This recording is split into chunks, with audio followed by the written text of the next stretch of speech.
But the problem is that obviously Spike Tech has experience being the assistant GM, but he don't Yeah. have the same. That's not the same as being the guy. Like when It you're don't final matter though. stage. It don't matter. I know. I agree with you. But every new GM is a first, damn near like the majority True. is a first year GM.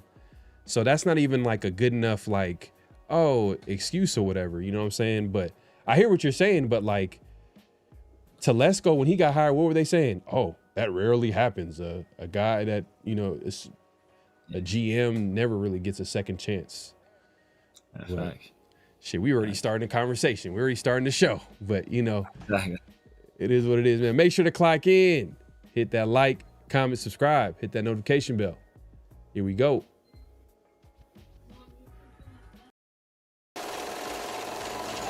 Great Pharaoh. The gift of Troy is a fabulous fabric from the land of the five rivers.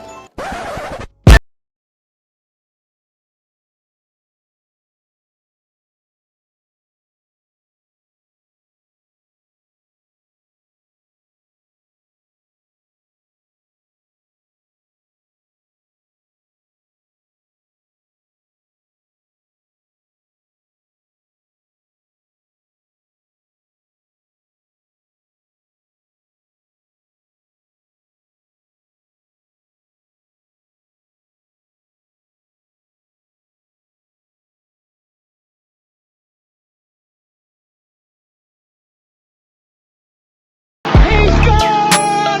10-5 touchdown! Raiders! 2 years ago, when we came to Los Angeles, I really believed that the greatness of the Raiders would be in its future.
We are back for another edition of Around the Shield, man. We appreciate everybody pulling up, man. We got a great show lined up today.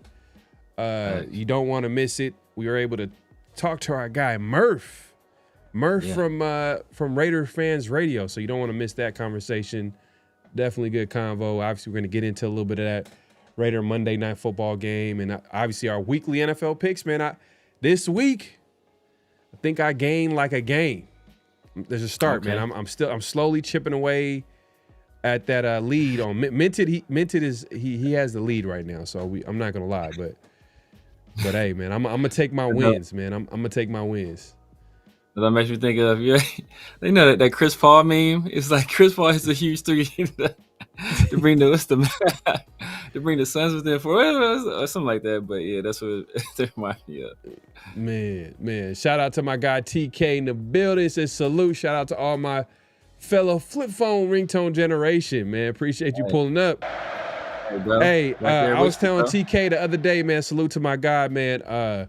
We're gonna set up. We're definitely gonna put out. Hey, definitely, you guys gotta make sure y'all call in too. We're gonna put out a phone number, call-in number.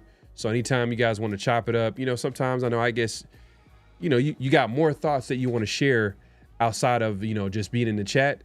You can always call in and we're going to set that up and hopefully in a future show. So we're going to make that happen. So be on the lookout for that. LS in the building, man, my guy. Gonna miss the show due to OT, but just pop in and say what's up. Hit the like button. We'll watch later. Hey, yeah, no, all good, man. Watch the replay later, man. LS, my guy, man. Appreciate you even pulling up. Make that money, big dog.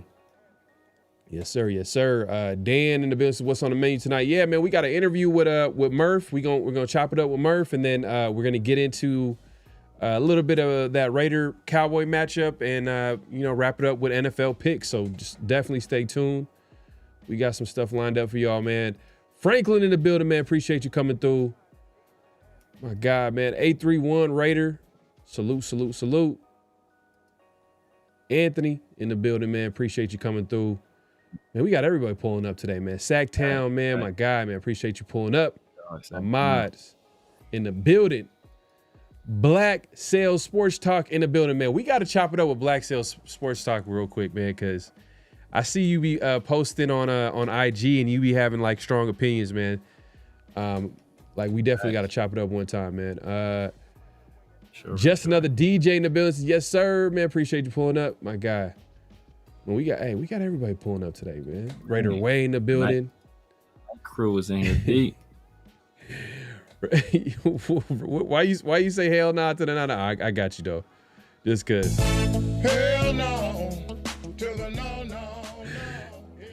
That's his favorite song right now. I think that's what it is. Anthony says, I'm sick of seeing these icy wide receivers wearing chains, especially if they ain't making plays. And it's like, I mean, if you balling, right? Yeah, if you balling, you wear the hell you want to wear, right? Right. But that's crazy that Crabtree got his chain snatched though. Like, man, that's kind of that's one of those like Raider stories that you're probably not gonna bring up. At all, man. That's a crazy situation. Yeah. Aqib Talib is in the news. Speaking of Aqib Talib, he was, I don't know, he cleaned it up, but he was saying he was on that new show with like Skip Bayless and I think is it Gerald McCoy? Gerald McCoy's on there. Jay Gruden is on there. Some former quarterback on there, and then offensive lineman that played for the Raiders. Incognito sometimes is on there. And they were talking about like I guess they were going at Michael. I guess Skip was going at Michael Parsons, and I guess Aqib Talib was like, well, how about Max Crosby? Like they just ran for 150 yards. I guess he was trying to make a point like, does that make Max Crosby bad just because they ran this much? I guess he's bad against the run because he was going against Micah. And the way they cut the clip, you know how it is. People, they see a clip, they run with it, and I guess that's all Max saw. And then Max was kind of like, the way he responded, you could tell he was kind of irritated. Like, what? Like, what the fuck? You told me I'm a terrible run defender. Like, I'm not a good run defender. Like, nah, bro. But it is what it is. To me, it wasn't that big a deal. But I seen Aqib Talib's response. Aqib Talib's response was all like, I didn't mean that way, but he told me, hey, but you need to calm your ass down. Hey, Talib is funny, bro. He a funny dude, man. He a funny cat. It's a real end stuff, bro. That's all I can say. It's a real end stuff. Hey, first of all, you're taking me out of context. Second of all, watch your tone. Exactly. That's exactly what he said. Not in those words, but like he basically said not in that tone. Facts. But yeah, he definitely like he definitely like cleaned it up. He said like, oh man, like obviously, he's one of the best against the pass, against the run. he was just like saying he was trying to make a point to Skip because Skip was going at Micah Parsons and saying he was a bad run defender just because they rushed. They gave up like I guess a lot of yards and rushing or guess something like that. But it is what it is, man. People take shit out of context all the time, so it is what it is. Are we gonna win another game? Raider Way says. The song sums it up. Oh, I get you. I think the Raiders. That's funny. Man, shots fired, bro. Yeah, I think they're gonna win. I think they're gonna win at least a couple games, 2 games. Just because Pete is gonna try everything in his power to win. Yeah, doesn't mean that it's gonna happen. But he's gonna try, and then like all their wins. I mean, damn that they had a fluke win against the Patriots. Now looking back, like the Patriots are 8-2. That was a fluke win now. Crazy. But the Browns can go either way. The Giants can go either way. Can the Raiders lose against them? Yeah, but can the Raiders beat them too? Yeah. So I'll say at least like 2 wins, but. Outside of that, I can't even see him beat the Broncos. I can't see him beating the Chargers. I can't see him beat the Chiefs, even though the Chiefs are last game of the season. Yeah, I just can't. I can't see it. I can't. Even this game against the Cowboys, giving y'all a little preview of NFL picks for this week. I mean, I can't really see them win against the Cowboys, man. Just because like. Is that your upset? That's your Hell upset? no. Oh, okay. I checked out, bro. My last week was probably the last time I picked the upset. I literally did I pick? I think I picked the Broncos. Did I pick the Broncos? No. Last week we didn't even get it. It was a no, week we did prior. Thursday. Yeah, it was the Jaguars game. It was the Jaguars game where I was like, the Raiders are gonna win this game. I'm gonna pick the upset here, coming off a bye, and. They couldn't get it done, even with Brock Bowers with 3 touchdowns and 12 receptions and over 100 yards. Like they couldn't get it done. So, yeah, behind the scenes, I said, hey, I think we can win this game. I was going off of that. Behind the scenes, I said I thought we could win the game. I speak louder words, man. You picked the team. You was a winner. You was a winner. Jags. I'm talking about the Broncos. The Broncos. Behind the scenes. Yeah, behind the scenes, I said I thought we could win that game. I was thinking like, what? Hey, last time we had a tough loss, and we on a short week. We responded, and that's when we beat the Vikings. Yeah. Oh no, we beat the Vikings. It was the Vikings game. Coming off the Vikings game, we beat the Chargers. So I was like, look, same situation. We had a tough loss. Hey, we coming into the Thursday with another divisional foe. I think we could do it, and we did not. So last time I picked, I'm glad it didn't count. Last time I picked the Raiders. Yeah. Salute to my guy Hank. People working OT, get y'all money, man. Working OT. Definitely check out the replay. Check out the replay. Franklin says to leave a bump for that. He don't know Max like that. I mean, he cleaned it up. He cleaned it up. But it is what it is, and it seemed like Max knows him too, so that's why he was kind of offended. So when he cleaned it up, like, I think they're gonna be good. It's not that big a deal.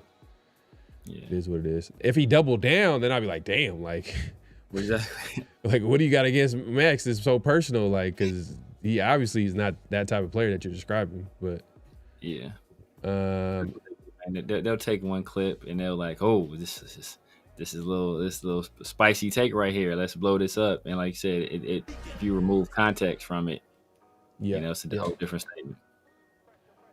Myra in the building says, if you're in Vegas this weekend, pull up to the J-Lot tailgate. Our Yeem team sucks, but we're undefeated at our parties. There you go. J-Lot tailgate. J-Lot. I was gonna try to make it out tailgate. There. Hey, you might be in the building. You possibly might be in the building for the Cowboys Monday night. Or are you? I gonna be in the building. I might be in Vegas. Okay.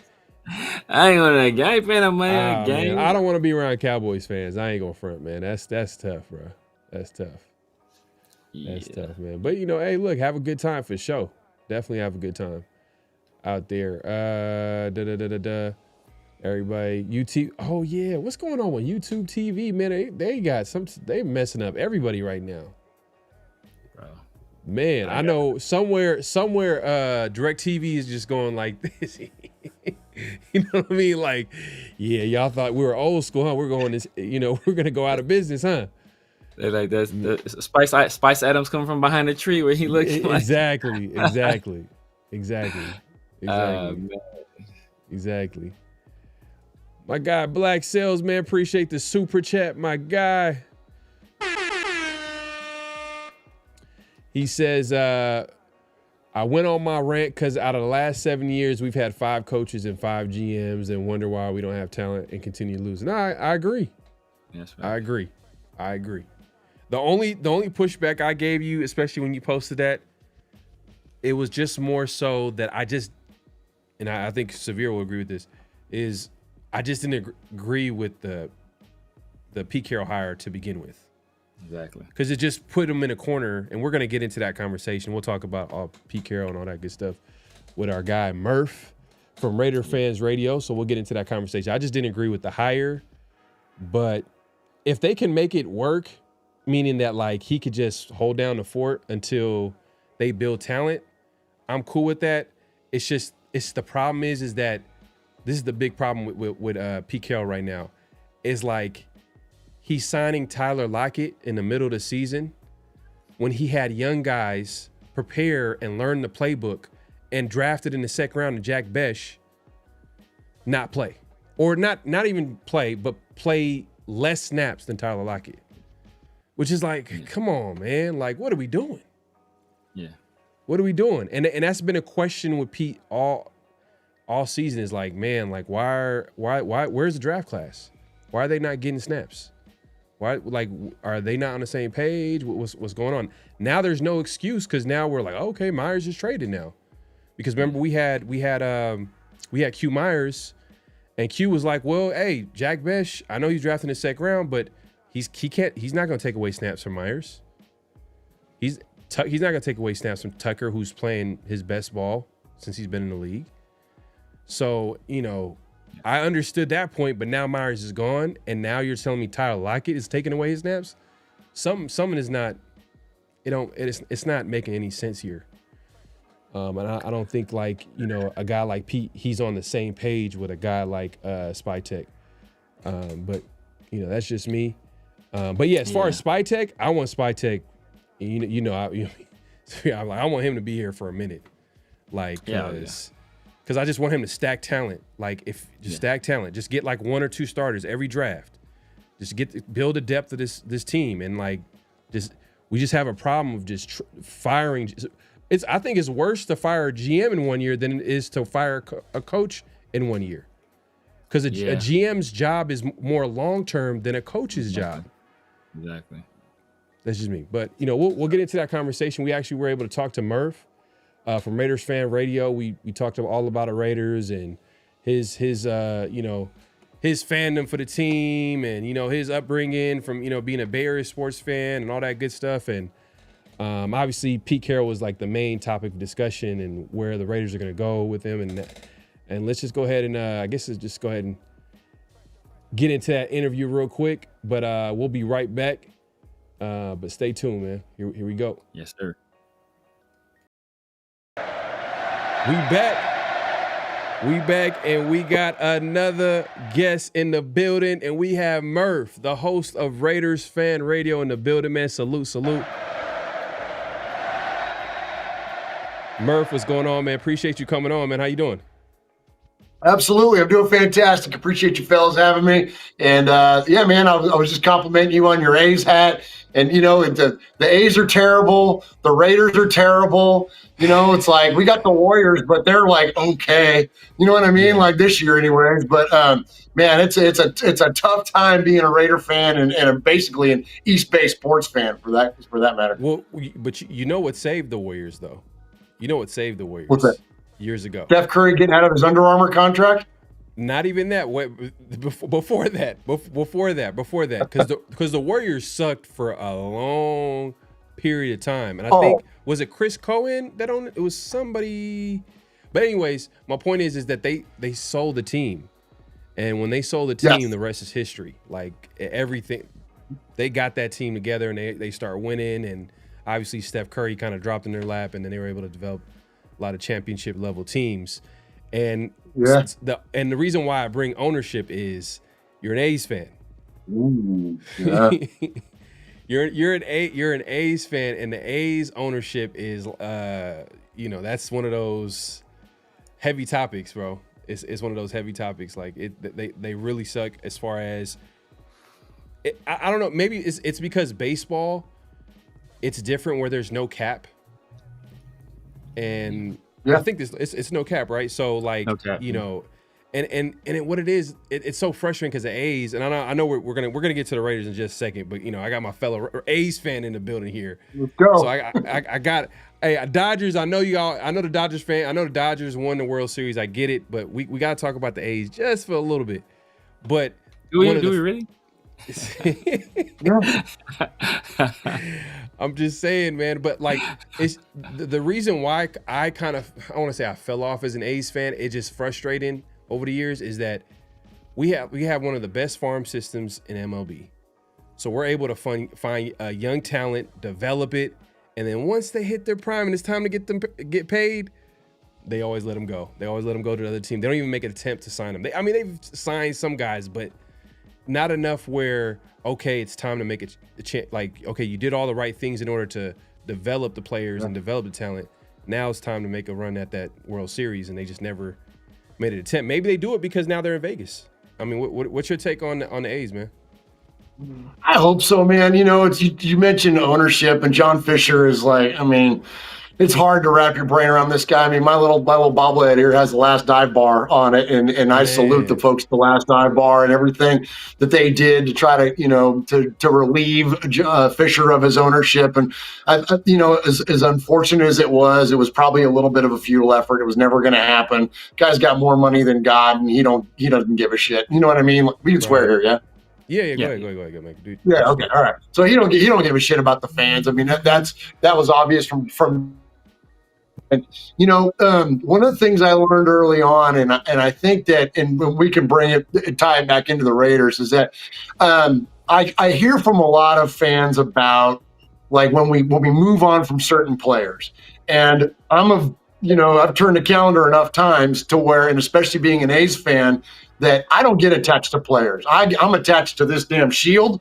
And I'm attached to the, to the A's, to the green and gold, whether it's the Kelly green or first green, either way, like that, those are the things that I'm tied to. As much as I, love guys like Steph Curry and Draymond and the guys that have been part of the Warriors, I'll love the next version of the Warriors too, and the next guys that come in and bring that team to success. And so when I go back to when I was a kid, it was Reggie Jackson. Reggie Jackson was my first favorite baseball player. My first favorite athlete, period. Like, he was the first poster I had hanging up in my room when I was a kid. It was Reggie. And so when Reggie departed and Charlie O'Finley broke up that team and not only jettisoned Reggie, but Gene Tennis and, Raleigh Fingers, everybody that made that team great, those teams great, those, Joe Rudy and those A's teams that won 3 straight championships. I mean, that was a phenomenal baseball team, one of the most dominant baseball teams ever. They're up there with like the Yankees in terms of run goes. And then when you couple that with the idea that not only were the Warriors great back then, but the Raiders were great back then, it was like, that was a hell of a time to be. I was like, as a kid, like my sports fandom was formed around championship after championship in multiple sports, and it was all centered in the East Bay. And that was badass, man, growing up within that. So anyways, all that said, A's players, so from Reggie Jackson to Ricky Henderson to Mark McGwire to Eric Chavez to Barry Zito to you name it, Jonas Cespedes, like Nick Swisher, like we can go down the list, man. Miguel They've Tejada, all been jettisoned. Sonny Gray, like, I mean, we can go on and on about this, about these guys that have been jettisoned, and it's unfortunate, man, and it sucks as a fan. It's hard to wrap your brain around, once you get some energy around the team. Like I think about those A's teams not that long ago, speaking of Cespedes and those guys. But then those guys are gone. And next thing you know, it's like, well, now we got to restart all over again. And in baseball, when you have that core and you have that nucleus, you want to see that thing finish out in a different way. And I understand that in baseball, modern day baseball, you can't compete as a smaller market, but maybe now the A's can in Vegas, but it's not the same, man. You know, moving away, I'll say this and then I'll shut up and then we can talk about the Raiders. But like when the A's left this last year, I really felt mourning for my sports fandom. And I don't hope that doesn't come across as me trying to over dramatize it or make it more than what it, but it truly is. This stuff was formed. Like I grew up listening to Bill King announce all three of these teams' games. And so now all of that is gone. And the more the Raiders struggle and flail in Las Vegas, the less of a Las Vegas Raiders fan I become and a more of an Oakland Raiders fan that I become, because I long for that. I long for Fred Biletnikoff and Marcel Reese and all these guys, all these greats over my shoulder here, Howie Long and Ted Hendricks and Lester Hayes over here. Like I long for that stuff. And it's been so long ago since we've experienced that. And so, yeah, it's a tough time for an East Bay sports fan. And all we can do is hope that something will rekindle in Las Vegas that will bring us back and connect us back to that greatness of the past. Yeah, no, definitely, man. It was the end of an era. I went to the last professional sports game in Oakland. It was at A's. The A's were playing. Where were they playing? We were playing Kansas City. They were playing some team, but I don't even remember the team that they played. I just remember just like, wow, like the end of it. This is gonna be the last time that I go over this overpass, going to the BART station. You know what I mean? That old. Yeah. You know, it's crazy. It's the end of an era. But you know, speaking of, you know, East Bay teams, obviously, you know, we see. I can't relate to any of that. I'm sorry. we'll bring it back to the Raiders. All right, we got to bring it back to the Raiders. We're bringing it back to the Raiders. That's what I was trying to do, man. Let's talk about the Raiders. Obviously, you know, the season hasn't. I mean, I'll speak. Me and Severe kind of had our expectations really weren't high going into the season. Can you speak to your expectations going into the season? Like, did you have high expectations? Did you think this was going to be a playoff team? Did you think that Pete Carroll was going to bring winning back to the Raiders? You know, bring winning to Las Vegas? Did you believe in the hype, or did you have questions going in? No, I bought in, and I swore last year. At the end of last year, during the midst of that 10-game losing streak during the middle of the season, I said, this is it. Because you couldn't find three more hosts of a podcast more excited about the Antonio Pierce era. Like, we coming out of that season, of his interim season, like, we were, I mean, all in for AP. I mean, right, absolutely. Right. And then, unfortunately, you know, game management kicked in, and I think that he was coaching not to lose his job, and I think that he had too many people in his ear when he came to all the different, whether it be Marvin Lewis and Joe Philbin and whoever it was. I think he had one too many people in his ear, and unfortunately, it was you know, had a negative impact on the team. So coming out of that, I was like, that's it. I'm not doing this anymore. I'm not doing this to myself again. I'm going to be 53 years old next year, fellas. Like, I'm not doing this to myself anymore. I'm not going to go into these things thinking that we're going to be something that until I actually see it.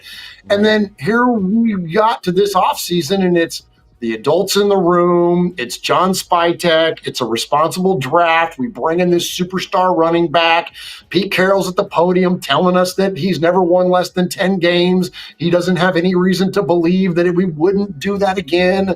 Like, it's all these different. And so I'm like, okay, it's Tom Brady, right? Like, it's all the right things seemingly happen. It's like, okay, look at Geno Smith's stats inside of a dome. He's a phenomenal player.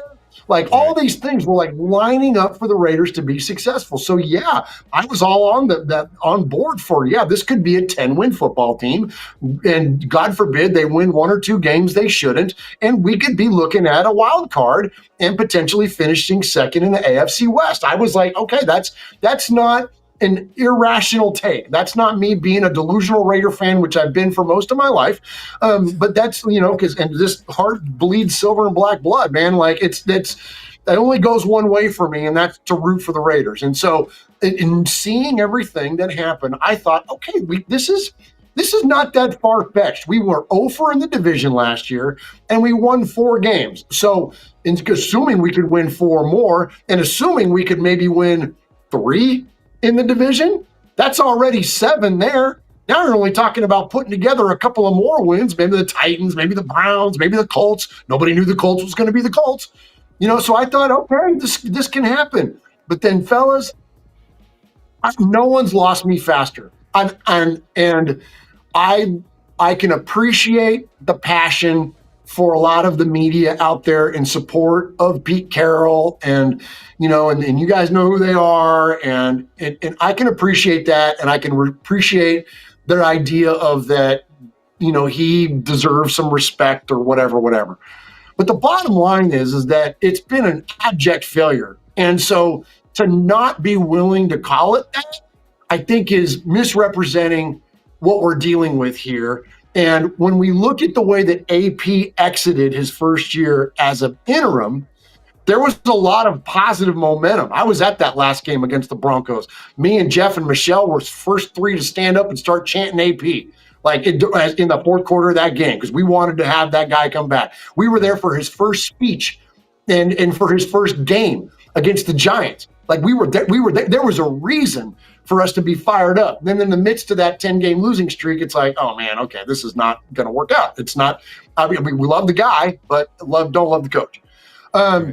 So when you get to Pete Carroll, and the expectation is all this responsibility and that everything's done right, and the Raiders did all these dysfunctional things in the past, and they're not buying into that anymore, and they're doing all these things, and it's not going to be a rebuild, because why would you bring in a 74-year-old coach and a 35-year-old quarterback if you're rebuilding? Like, that's not a good formula for a rebuild. So I was 100% on board with it, guys. I thought, okay, this is gonna be a favorable thing, and then to have it go from potentially that level to just an embarrassment every time the Raiders take the field. I mean, and I love the guys, man, and I never want to talk shit about the players because I know they're doing everything they can.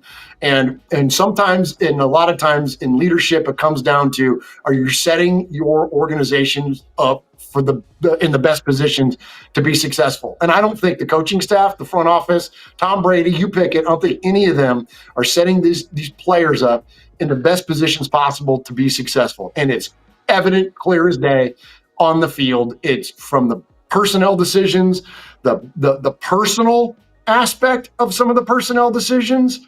None of it jives. None of it makes sense. I'll say this one last thing and then I'll shut up. And if you guys can't tell, I talk a lot. So don't be afraid to cut me off. Go ahead. But one of the things that's so hard for me to get my brain around is none of it makes sense. Pete Carroll and Chip Kelly, Potato Chip Kelly, as we like to call him, they're not on the same page. Patrick Graham, Pete Carroll, not on the same page. John Spytek, Pete Carroll, not on the same page. I don't know what is the point outside of Ashton Genty? You guys tell me, I'll ask you a question. What was the point of our 2025 draft? Why do you not have, you drafted, Dylan Parham was drafted in the 3rd round and he started day 1. Your first and second round picks should be bona fide starters. Your 3rd rounders should be either starters or work into a starting role relatively quickly. Right. We drafted 11 guys and we have 1 guy that's incredibly active on game day, and that's Ashton Genty, as he should be. But no, you're right. So none of it works. You know what I'm saying? Yeah, no, you're right. And we, me and Severe, we spoke about it, and I mentioned this, and everybody's like, "Oh, why are you guys trying to speculate?" And I'm like, no, there's a disconnect between Spytek and Pete Carroll, because at the end of the day, just look at the offseason, look at the moves. It seems like one guy has a certain vision of it being more of a long-term rebuild. And if we're being honest, wasn't super aggressive in free agency, and it wasn't a super strong free agent class to begin with. And then you look at the draft. Like you mentioned, not a lot of the guys are getting opportunities to get on the field until maybe recently, where I guess reality a little bit is setting in, and probably Spytek and everybody in that building is like, "Hey, look, like you're 2-7. Like, what are you doing? Why are you?" And it's they're still there's still moves where you're like, why is Tyler Lockett like playing more snaps than Jack Besh? I think he played more snaps than Jack Besh. Your second round pick. A guy that you just signed 2 weeks prior to him playing that Thursday night football game, and you're having him play more snaps, and he barely knows the playbook. They're just going off like probably, things that they practiced that week and chemistry. But doesn't it make sense to maybe build up your to see what you have in that second round pick? Because I understand where I guess Spike Tech is coming from, because he wants to see if these guys are good enough, if they can get better enough, so then he'll know what to do in the offseason, whether that's address that position in free agency, address that position in the draft. But there's a lot of things that we can question, and I think there is a disconnect between Spike Tech and Pete Carroll, because he comes out, Pete Carroll, like you said, he set the expectation up here. When you set it this high and then you fall flat on your face, like, you can't get upset by the fans kind of like, all right, what's going on here? Now, me and Severe, we've talked about it multiple times. We looked at the team, the talent on defense, like, I don't know. There's a lot of questions that need to be answered. And a lot of those questions didn't get answered. Or you could say they were answered and it just wasn't a good enough answer, and they didn't win, and it just didn't work out, right? So, like you said, the biggest thing here is, what do the Raiders do now that you have a 74-year-old head coach who clearly wants to win? He wants to win at all costs. And we're looking at this team. But look, is it at all costs though, or is it he wants to win his way? And that's the thing. And because look, Murph said it. Murph put it perfectly. There's a disconnect between Pete Carroll and Chip Kelly. There's a disconnect between Pete Carroll and Patrick Graham. There's a disconnect between Pete Carroll and John Spiketek. Who is at the epicenter of all these non-connections? It's Pete Carroll, right? And I said it from the beginning. I said it, bro. The second he said, "Oh man, we taking training camp back to Napa," I said it right then. This dude's a liar, and he's willing to lie to get the fan base endeared to him, because no person in their logical mind, or nobody that knows anything about logistics, thought that was a real possibility. But that's just red meat. I'm gonna get the Bay Area fan base on my side. They're good. They're gonna love them some Pete Carroll at the end of this. I'm going back to Napa, baby. Nobody realistically thought that could happen, because there's too many different things that have to happen in order for that to occur. So for him to throw that out there, was BS. And then everything else after that, you just saw the writing on the wall. And the second he hired his son, I was like, it's a wrap. It's a wrap. Potato Chip Kelly has his faults. There's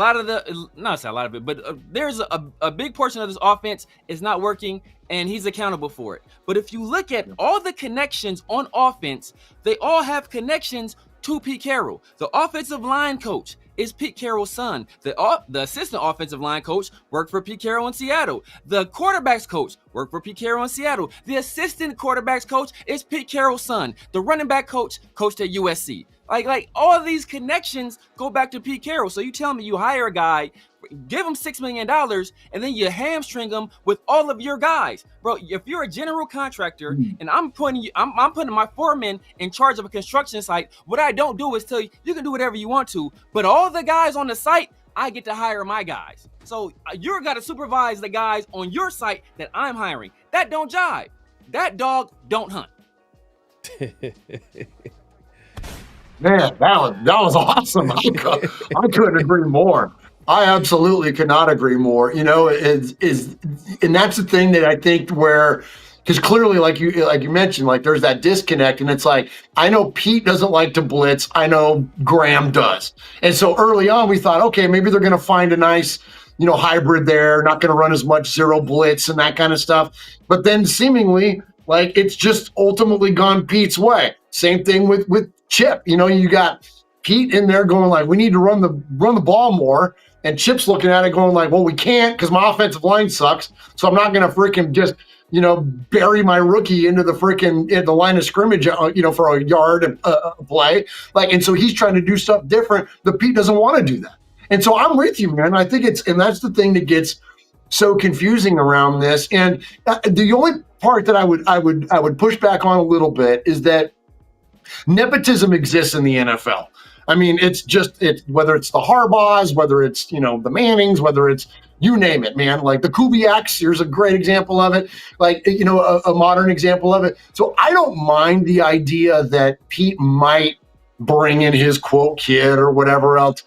Where I get jammed up on it is that if that's your choice, well, then when it's clearly a failure, you don't have to throw your kid under the bus. But you got Joe Philbin in the house. Joe Philbin made his NFL career coaching the offensive line. So name Joe Philbin, or maybe not. Maybe you don't even have to be that public about it. But slide some responsibility over to him and make him a more prominent figure in that stuff. That's the thing. But instead, what did Pete do? He put his kid out there with his goofy eyes doing interviews.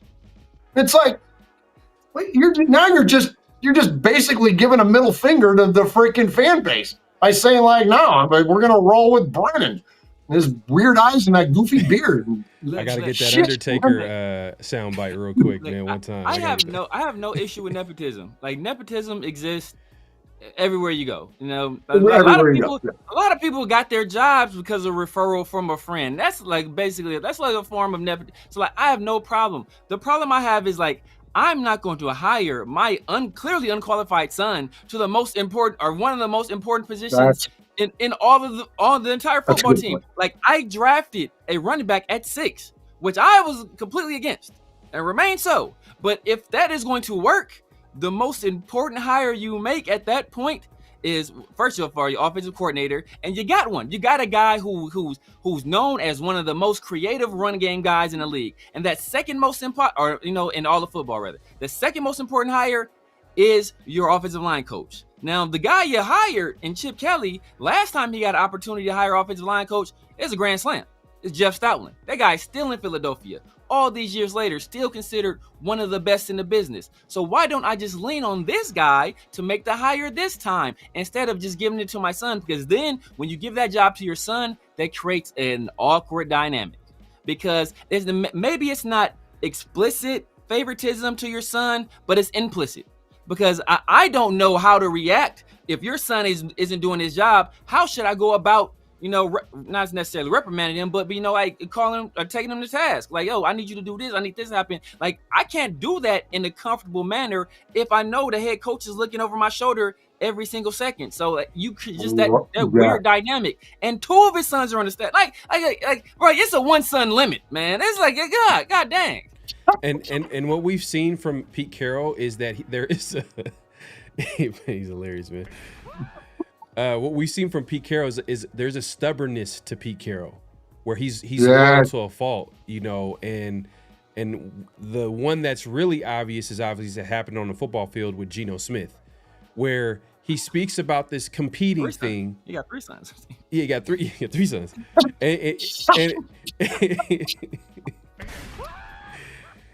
But he speaks about competing, right? And it seems like that message is really not consistent to everybody on that football team, because obviously, look, for example, JPJ, we're all wondering how weird it was that he was competing against Alex Kappa when we all knew that JPJ should be out there. There should be no reason that, okay, it's one thing to say that he competed in training camp. Okay, end it right there.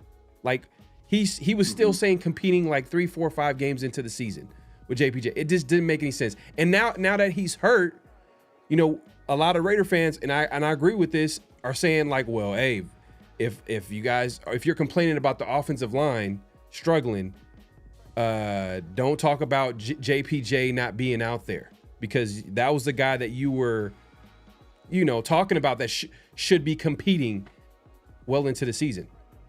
And wasn't that bullshit when one of the first things that he said when they announced the injury, he said, yeah, this is a big loss for us.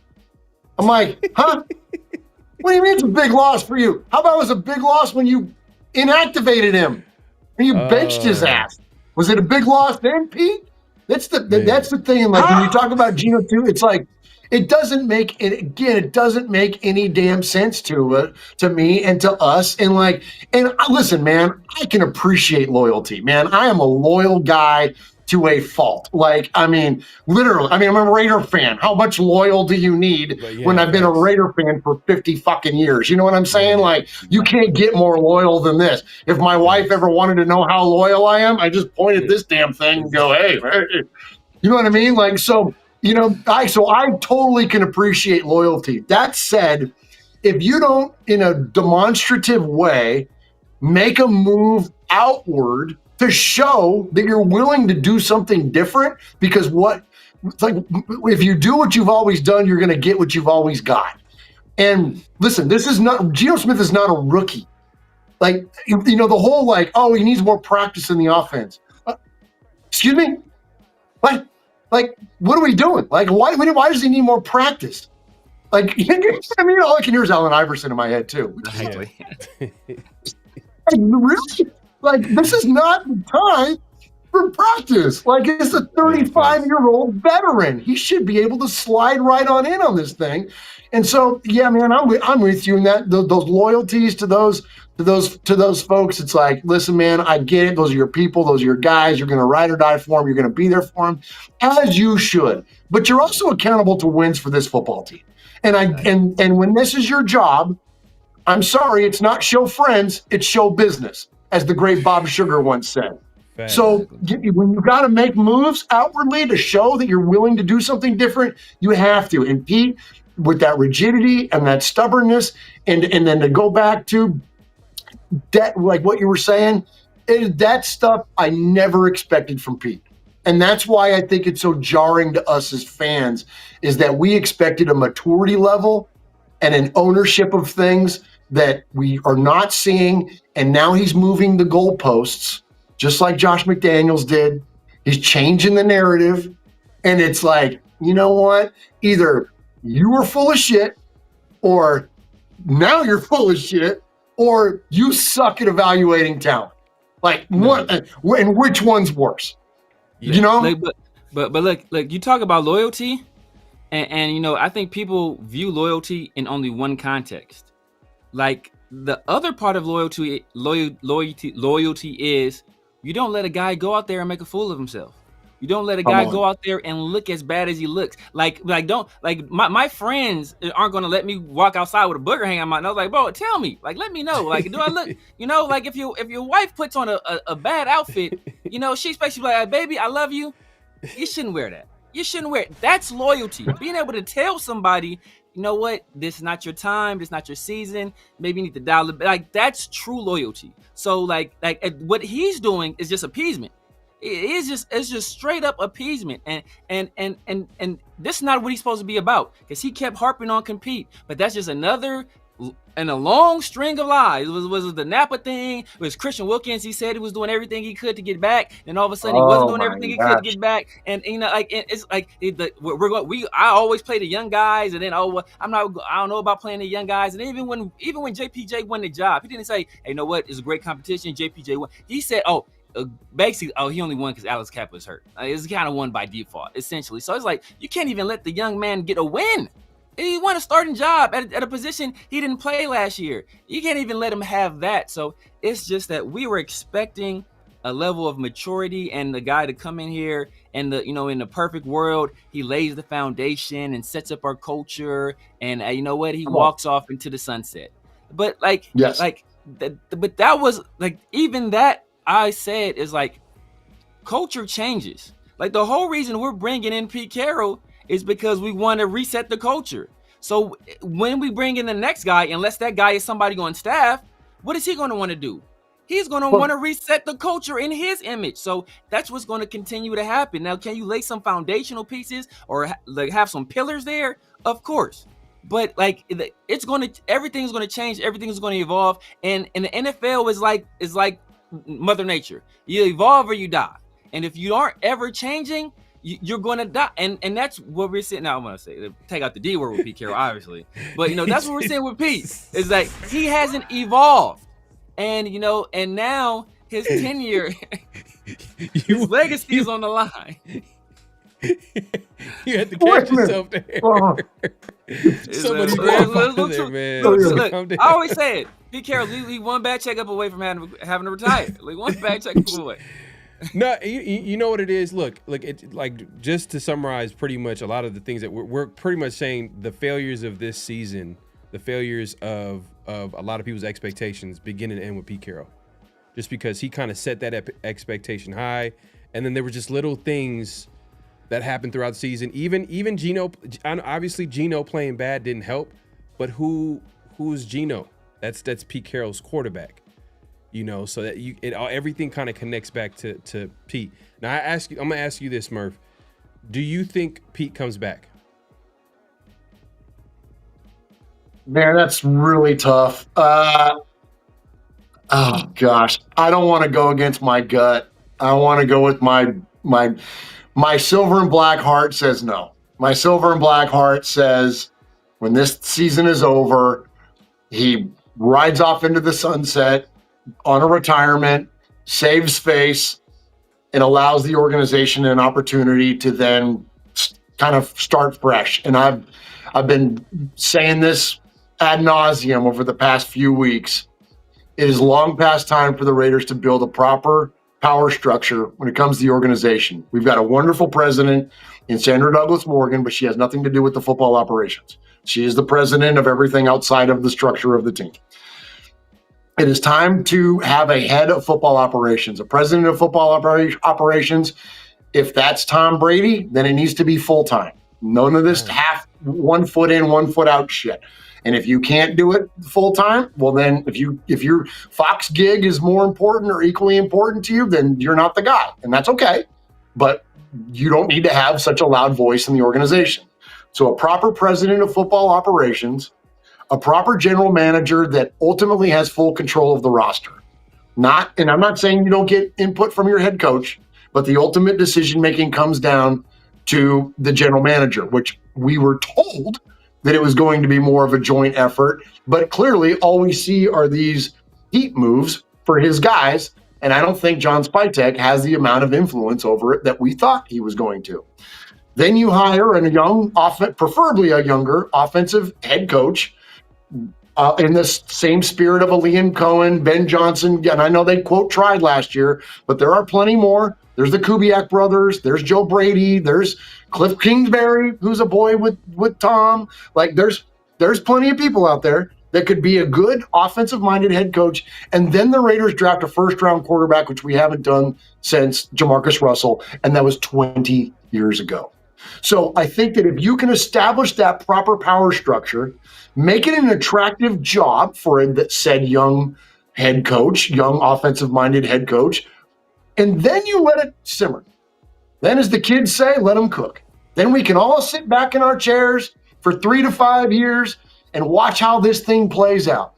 But as long as you have Band-Aids, which is Pete Carroll, which is Geno Smith, which is when you have these Band-Aids at these incredibly influential and impactful positions, you don't get the luxury of patience from us as a fan base because you're telling us that it's a now thing. And so if it's not now, well, then when? And so if you're not the guys to get it done, then it's time to move on. So my heart wants them to move on for all those reasons that I just laid out. That said, my football brain tells me Mark Davis is a damn loyal guy to a fault. He ain't his old man. I wish he were more. Sometimes he's got some of his old man in him. Sometimes he doesn't. And this is an occasion where I don't think he's going to. And he's got enough people in his ear that are saying that like, oh, Pete deserves this, Pete deserves that. Listen, man, I will say this to the end of time. The NFL is not about what you did. It's about what you're going to do. Yep. Players don't get contracts based on the shit they did 2 years ago. They are based on what the team thinks you're going to do in the future. I can respect Pete Carroll's accomplishments at USC. I can respect his accomplishments coaching the Legion of Boom that John Snyder built a badass football team for that man to coach. I can respect that incredibly. But what do I think he's going to do next? He's not been able to recreate it yet without the influence of John Schneider. even with the influence of John Snyder, frankly. So I don't have faith in it. And I think that it's going to be an unfortunate position for Mark to be in because he's going to feel compelled to retain Pete Carroll and the existing structure of the Raiders. And we're going to get the same. It would not shock me, fellas, one bit. And it breaks my heart to say this. It would not shock me one bit if our day one starter at quarterback next year is Geno Smith and our head coach is Pete Carroll. You watch them run this shit back. Watch. Man, I'm gonna let you get off, Pharaoh, but I mentioned this a little while ago. And obviously I agree with everything you said. I mean, then this was the danger we ran into hiring a guy like Pete Carroll, because it was a lose-lose situation. If he does incredibly well, the greatest coaching job you've ever seen in your life, he's gone in 3 years. And if he does terribly, it's like, do you fire your third coach in 3 years? It's like you're stuck between a rock and a hard place. But one thing I have been noticing is that beginning of the season, we're not running Ashton Genty, and the line from Pete Carroll and from Chip Kelly too is like, no, hey, we want to break him in. And obviously I run on a rant about that. But they're like, oh, we want to break him in. Yeah, we want to break him in. And then as soon as the attention starts to shift toward, why Ashton Genty isn't doing good? It's the offensive line. Who's the offensive line coach? People looked up. Oh my God, it's Pete Carroll's son. Like the offensive line is not good, and it's Pete Carroll's son. And then all of a sudden it's like, oh, you know what? We got to start running. Pete Carroll's like, we got to start running the ball more. We got to run it. I don't know why we're not giving this guy the ball more. And then somebody asked him specifically, like, well, why do you think? He was like, well, I don't call the plays. Like, oh, now you're switching up. Now you're posturing and you're shifting the blame. And you're shifting the blame away from yourself and away from your son, and you're shifting the blame to the play caller. It lets me know you're setting yourself up to, hey, you know what? It's just Chip Kelly guy, man. Look, I don't know what I was thinking. He's Pac-10. It's a Pac-10 love I was trying to show him. We had our battles, but I don't know what I was thinking there. He had a battle as Oregon, rather. I don't know what I was thinking there. I got a real offensive coordinator. Just you wait and see. I'm about to announce it. And what he's going to do? Brendan Carroll, baby. And the OC, Brendan Carroll with Geno Smith at quarterback. Oh my God. I can see it. If it happens, man, that's not going to sell season tickets for sure. That's not going to sell. I'm gonna have to start a new podcast if that goes down. Man, but other teams will buy the tickets. Oh, they'll buy the tickets by the handful to watch us lose. Yeah, and it's tough because, like Severe said, like when the Raiders hired Pete Carroll, they put themselves in a tough situation because they put themselves in a corner now. Like if it doesn't go well, you now have a guy that's well respected around the league. You already fired two straight coaches in a row. This would be the third with Pete Carroll unless he retires, and now you're headed for a rebuild and a guy wants to win now. It's just so many.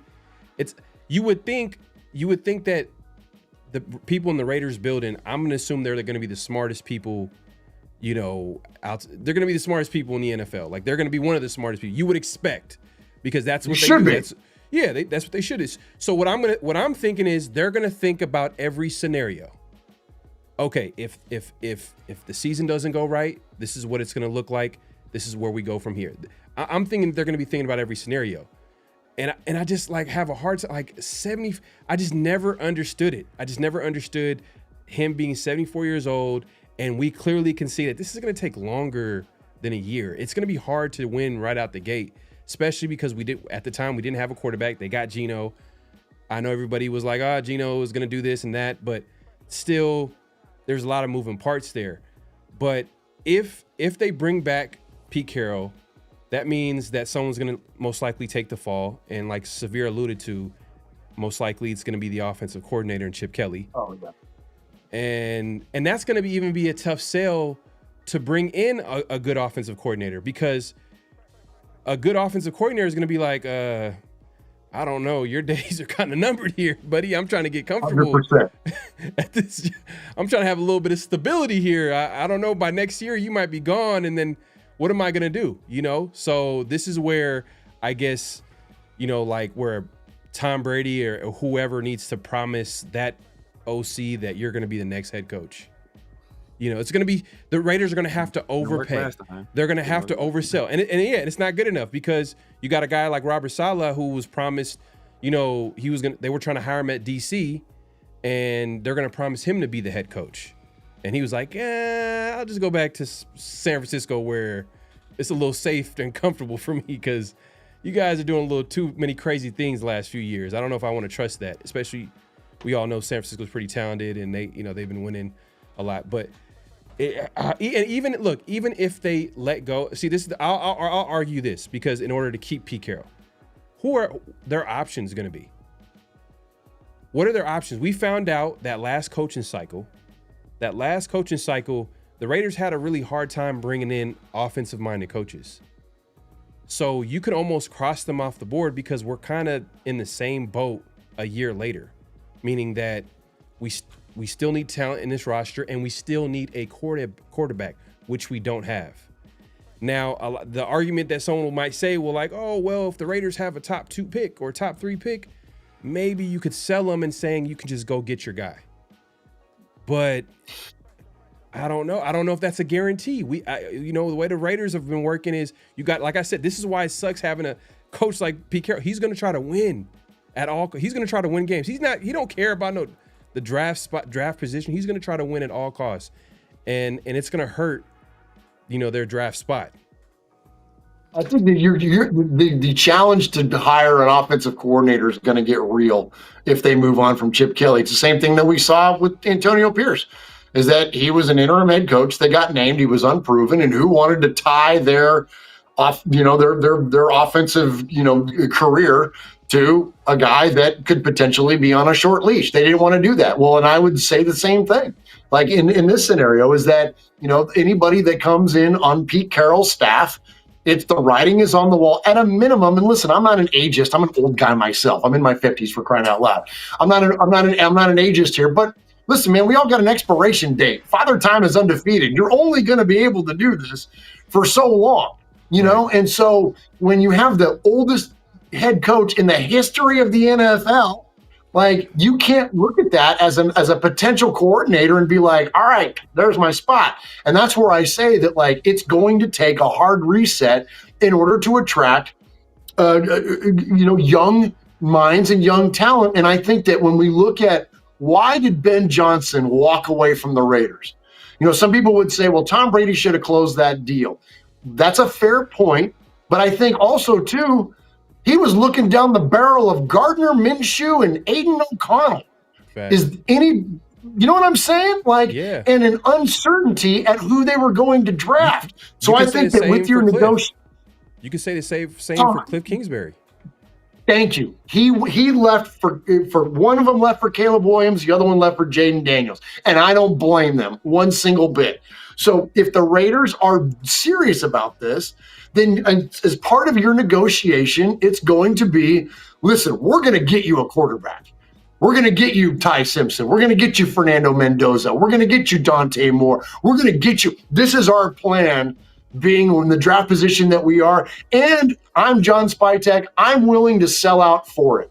I'll never forget, and I say this a lot on our show, Brandon Beane, the GM of the Bills, said not long ago that when people ask him why he sold the farm to go get Josh Allen, and his response was, well, if it works out, it's going to be an absolute home run for us. And if it doesn't, neither one of us are going to be here to see it anyways. And so when you think of it in that context, if I'm John Spytek, I'm telling my young prospective head coach, hey, man, listen, we're going to swing for the fences to get you one of these elite guys coming out of college football. And if it doesn't work out, well, then it's not going to work out for any of us. But we're going to freaking, like freaking Jerry Cantrell says in the movie Jerry Maguire, you know how you become great? You hang your balls out there. You got to freaking take a chance. Scared money don't make money. Let's freaking go for it, Raiders. Let's make them. And that's how you can secure one of those, because they're going to be confident enough that, well, all right, if I'm Clay Kubiak or Clint Kubiak or freaking Joe Brady, whoever, all right, I coach one of these guys up. I'm willing to tie my legacy to a guy like this. I know I'll have the patience of the organization and the fan base for a few years as we see this thing unfold. And is more to, and I've talked and thought a lot about this lately, is that I know he lost his fastball towards the back end of his tenure with the Raiders. But I am more and more every day as a fan developing more respect for Reggie McKenzie. And the way that he looked and the way that he built our football team. In 2014, he drafts Derek Carr and Khalil Mack and Gabe Jackson, and then subsequently drafts Amari Cooper, right? And then starts to build a wall in front of his young quarterback. He signs Kelechi Osemele. He signs Rodney Hudson. He signs, I know Austin Howard had some moments, but he built that wall in front of his young quarterback, and then signs Michael Crabtree. Defensively starts bringing in guys. And so all of a sudden, 2 years later, you got a monster football team that if it weren't for a catastrophic injury to Derek Carr that impacted the rest of his career, we were on pace to do some really amazing things with that Raider football team. And that all came down to the way that Reggie McKenzie did what he had to do to get the contracts right, to get a sound in the salary cap, and then fucking went for it with quarterback and supported said quarterback. And I'm looking at Latavius Murray. Like, you look at all the things that Reggie did. Shit, his last draft pick was Colt Miller. That guy's still bumping around if he's not injured. You know what I'm saying? Like, so when you look at that model, it's there, Raiders. So just do it again. Like, yeah. Well, look, I'm gonna say. Let me say this, Murph, because you're saying you said a few things here, and this is because where I stand with the Raiders, and what I've noticed with the Raiders, and you kind of spoke about it, earlier in the show, about the expectations of you buying in as a fan, and you want them to win and all that good stuff, right? But the problem is the Raiders are constantly trying to reload.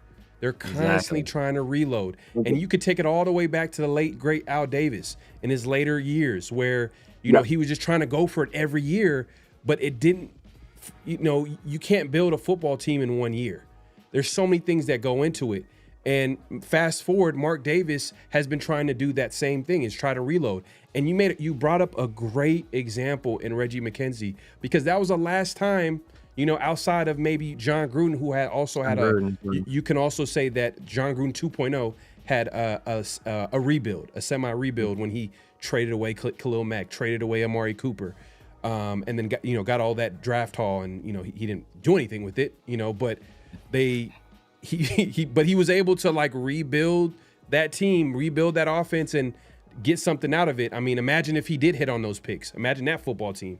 That's a whole different conversation. But McKenzie, though, that was I would say a perfect example of a guy that comes in.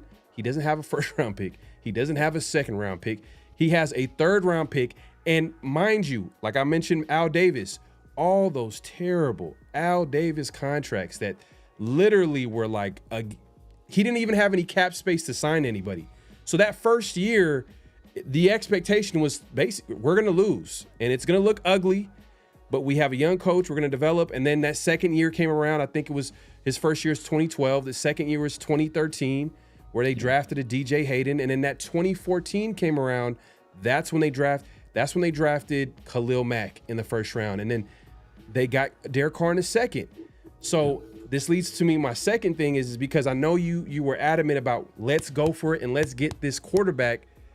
But I'm looking at this football team and I'm like, oh man, we're going to give up some valuable draft picks that, that we can use to rebuild this roster, because we're not even, hey, Murph, man, I love your positivity, but we're not even close to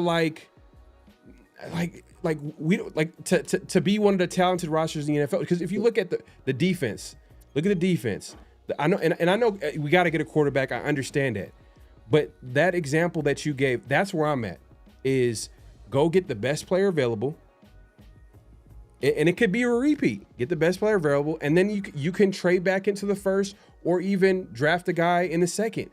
You can get the problem the last few years, and I know a lot of Raider fans don't want to hear that. They want to get their guy in the first round. Don't go get him. But the problem the last few years is the strategy of the Raiders at the quarterback position has been terrible. We've been trying to go for free agent band-aids at quarterback, or we'll draft a quarterback in the 6th round, like when nobody cares and no one expects, like it doesn't really matter. It's a numbers game. It's hard enough to get that position right. So my thing is, just because you can't get that guy in the 1st round doesn't mean you can't get that guy in the 2nd or 3rd. Man, if Pete Carroll stays, Pete Carroll's a head coach that knows all about drafting a quarterback in the 3rd round and winning a Super Bowl with him, and Russell Wilson. So that's where I'm at with it. I don't want them to reach. Now, if the quarterback is there and go ahead and take him. But if we're trading up to go get that and trading up draft picks, and I'm looking at this roster, I'm like, okay, what are we going to do to build around this quarterback? Oh, we just traded the next 2-3 first-round picks. It's like, that just puts that quarterback and that team in a bad position. And what's so tough about this year is that there's no like clear-cut number one guy. No. I know what it's like we finally, like after all those years of winning meaningless games and falling out of position to get a quarterback, and we finally might have a year where we'll be right there in the thick of it. And it's like a whole bunch of question marks and not a clear-cut top guy. Like it's like winning Powerball after somebody the week before won $1 billion. Like they won $1 billion. You're like, oh man, you win 35 million. Like, hey, 35 million. But like, damn, bro, I'm a week late for that $1 billion. It's like, if I hit last week, I'd have been set. So if we would have hit that Drake May or that Michael Penix or the Jaden Daniels, even Caleb Williams, I wasn't like a huge fan of, or the year before where CJ, like if we had been in the thick of those quarterback situations, okay, now you're looking at a little bit different. This one, it's like it's a lot of guys, but a lot of guys have a lot of question marks, and that's why if you look at all these big boards, it's so many different guys in so many different places. So then you're trusting, Pete Carroll to be a guy that potentially make a decision on your quarterback. And remember, he's a guy that he was Matt Flynn. He was all in on Matt Flynn. They rolled drink trucks. So are we. Yeah, that's true. So are we. And Matt Schaub. Yeah. And Matt McGloin. If your name was Matt, you were a Raider. Oh my God! Like, I mean, but here's what I would say to that though is that if it's okay if Pete Carroll isn't the guy that ends up developing our 1st-round quarterback, because what's a lot of the theme around the NFL is that you get these young offensive head coaches that go into new situations, Liam Cohen and Trevor Lawrence, and then next thing you know, you've got a freaking awesome dynamic and you've got a rapidly evolving offense, Caleb Williams and Ben Johnson, okay? Like it's not necessarily the coach that drafts them, it's the guy that comes in next. And until we get a quarterback, fellas, I'm telling you, it's the most important position in team sports. And I know that it may not be on the books like the big boards and all those things like, quote, not a good draft or whatever. To me, I don't care. At this point, I'm gotten with the Raiders, it's like you do it until you find one. Thanks. Do it multiple times. Thanks. And if it's draft back into the 1st round, and listen, if you want to follow the Giants model last year, you draft Abdul Carter, who was an absolute beast at the top of the draft, and then you trade back in at the bottom half of the 1st round to get your quarterback, and then great. And then you fill in your running game later on with Scatteraboo. Like, that was a hell of a formula. And it probably shouldn't have cost Brian Dable his job based on the level of injuries that team had. But what did I just reference? He ain't the guy that's going to end up coaching that 1st-round pick. It's going to be the next guy. Yeah. Right? And so, like, and that guy's going to enjoy the fruits of what Jackson Dart's career could possibly be. So, like, we see what on right now. Got Vrabel and freaking Drake May going right now. You know what I mean? Vrabel is the guy that gets to enjoy that 1st-round pick. But until you do it, and that's the catalyst for the rest of it. And so I hear you loud and clear. And I'm not trying to sell you, Fernando Mendoza or Ty Simpson or whatever. But I would tell you this. You could start those guys day one over Geno Smith, and you could excite a fan base and give us some damn hope and some vision for the future. Because right now, what's our future? I don't even like. Okay, you mentioned like the rebuild with Gruden. quote rebuild, which was, and it was, by jettisoning Mac, and on paper that made sense and whatever, but clearly it was a mistake. And, he was my favorite Raider at the time anyways. And that just hurt as a fan. But anyways, the point being though, is that, I don't even know where I was going with that. Shit. Sometimes my 50s show up and I forget my train of thought. Damn it. I was going to make a really good point too. But anyway, I don't know what it was. Somebody else talking. Sorry. Well, I mean, but one thing I will say to kind of bolster your point a little bit, Murph, is that we always hear about there's no home field advantage in Allegiant, and Raider fans don't show up. You know what will put asses in Allegiant? A young, dynamic quarterback. You get a young, exciting quarterback. Pharaoh talked about, if you build it, they will come. If you draft them, they will show up.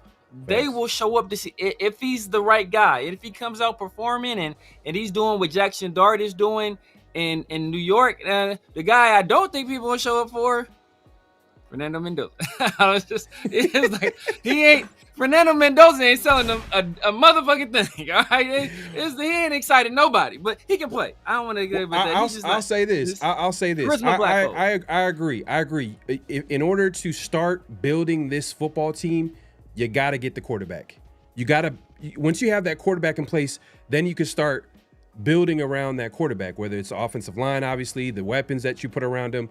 But man, it's just one of those things, because I want to ask you this, Murph, and I was just thinking about this, and I think we've talked about this before. I don't think I've ever seen a great, talented Raider football team. I mean, the only time that me personally as a fan, everybody can speak for themselves. Me personally, probably that 0-2 team that made a run for Super Bowl, but that was like an older team, a veteran-led team. But when I say it's like super talented roster, I'm talking about the 49ers. I'm talking about the Eagles. I'm talking about you look at their roster and be like, man, they don't have any weaknesses at all. There's a reason why they're going to the Super Bowl and they're making long playoff runs year and year. It's just and when I start thinking about it, I'm like, man, that is the biggest reason why the Raiders have struggled over the years, because they cannot build a football team at all. They've never had that. I mean, Murph, can you remember a great football team where you're like, man, speak to me, because I'm thinking about my memories as a Raider fan, and I know there's some Raider fans that's younger than me, and they've never seen a playoff team they've never seen a good team at all. And the only team that I can think of is that 0-2 team where we made that run to Super Bowl. But even that team, it was just a lot of veterans, and it was kind of a one-year wonder. They kind of hit the wall after that. The year after, 4-12, and the rest is history. Yeah, and a lot of that is attributed to Gruden's departure. That's the reason that it all fell apart. Bill Callahan was a freaking absolute disaster as a head coach, and then you add in all the Barrett Robbins stuff that happened in the Super Bowl. You know what I mean? Yeah, dumbest team in America. That was what he called us in 03. You know what I mean? And so and then you had Rich Gannon getting concussions, and then you bring in Norville Turner, and and then it all kind of went off the rails from there. But I would say, yeah, those were great teams. You think about those lines, you think about Sims, and you think about Mo Collins, and of course the great Lincoln Kennedy, and you think, and Wisniewski, and of course you got Rich Gannon, who was the MVP in 2002, and Garner and Wheatley and Zach Crockett and Brown and Rice, and you think about Beekert, and on the other side of the ball, and Charles Woodson, and those are pretty freaking stout teams. That 99 through 2002. Those were good times. I'll never forget one of my favorite moments of regular season Raider games was when the Raiders beat the Chiefs in Kansas City in 1999. They finished the season 8-8, knocked the Chiefs out of the playoffs, and walking off the field, Darrell Russell looks at the camera and goes, yeah, we going home, but they going home. And that was okay, we're on to something here. There's some attitude with this Raider team. This might be getting back to some Raiders. So I would definitely say that those were definitely some glory years. And if it weren't for fat ass Tony Saragusa breaking Rich Gannon's shoulder, and it weren't for the fucking tuck rule, like there's a championship, or John Gruden getting traded and then coming and Bill Callahan not changing anything, and then going up against the guy that literally invented the offense, and then Derek Brooks ends up with 19 picks in the fucking game and we lose. Like aside from like 3 catastrophic situations, the Raiders probably have a championship in there somewhere to get number 4 and add the Lombardi case. That said, your point is valid, and this is where I am grateful as an older guy, but I am also remorseful for you younger Raider fans. And this is something that we were talking about on our show not that long ago. Like my kids are 22 and 19, okay? They don't have any connection to the greatness of the Raiders. The only connection they have to the Raiders are dad's stories and hanging out, watching games with me, or me teaching them how to play Madden when they were 6 years old, right? Whatever. Like those are the kind of connections that we have around the Raiders.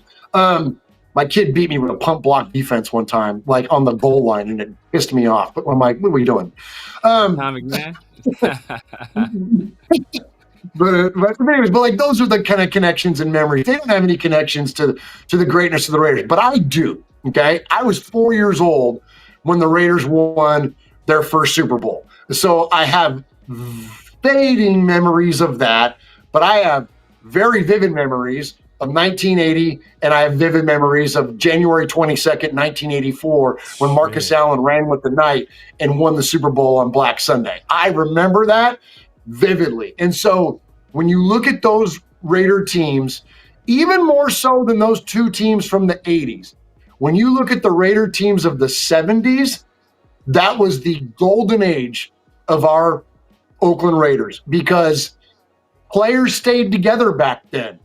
When you look at, there's a 9-year run, 7 of them, the Soul Patrol was entirely together.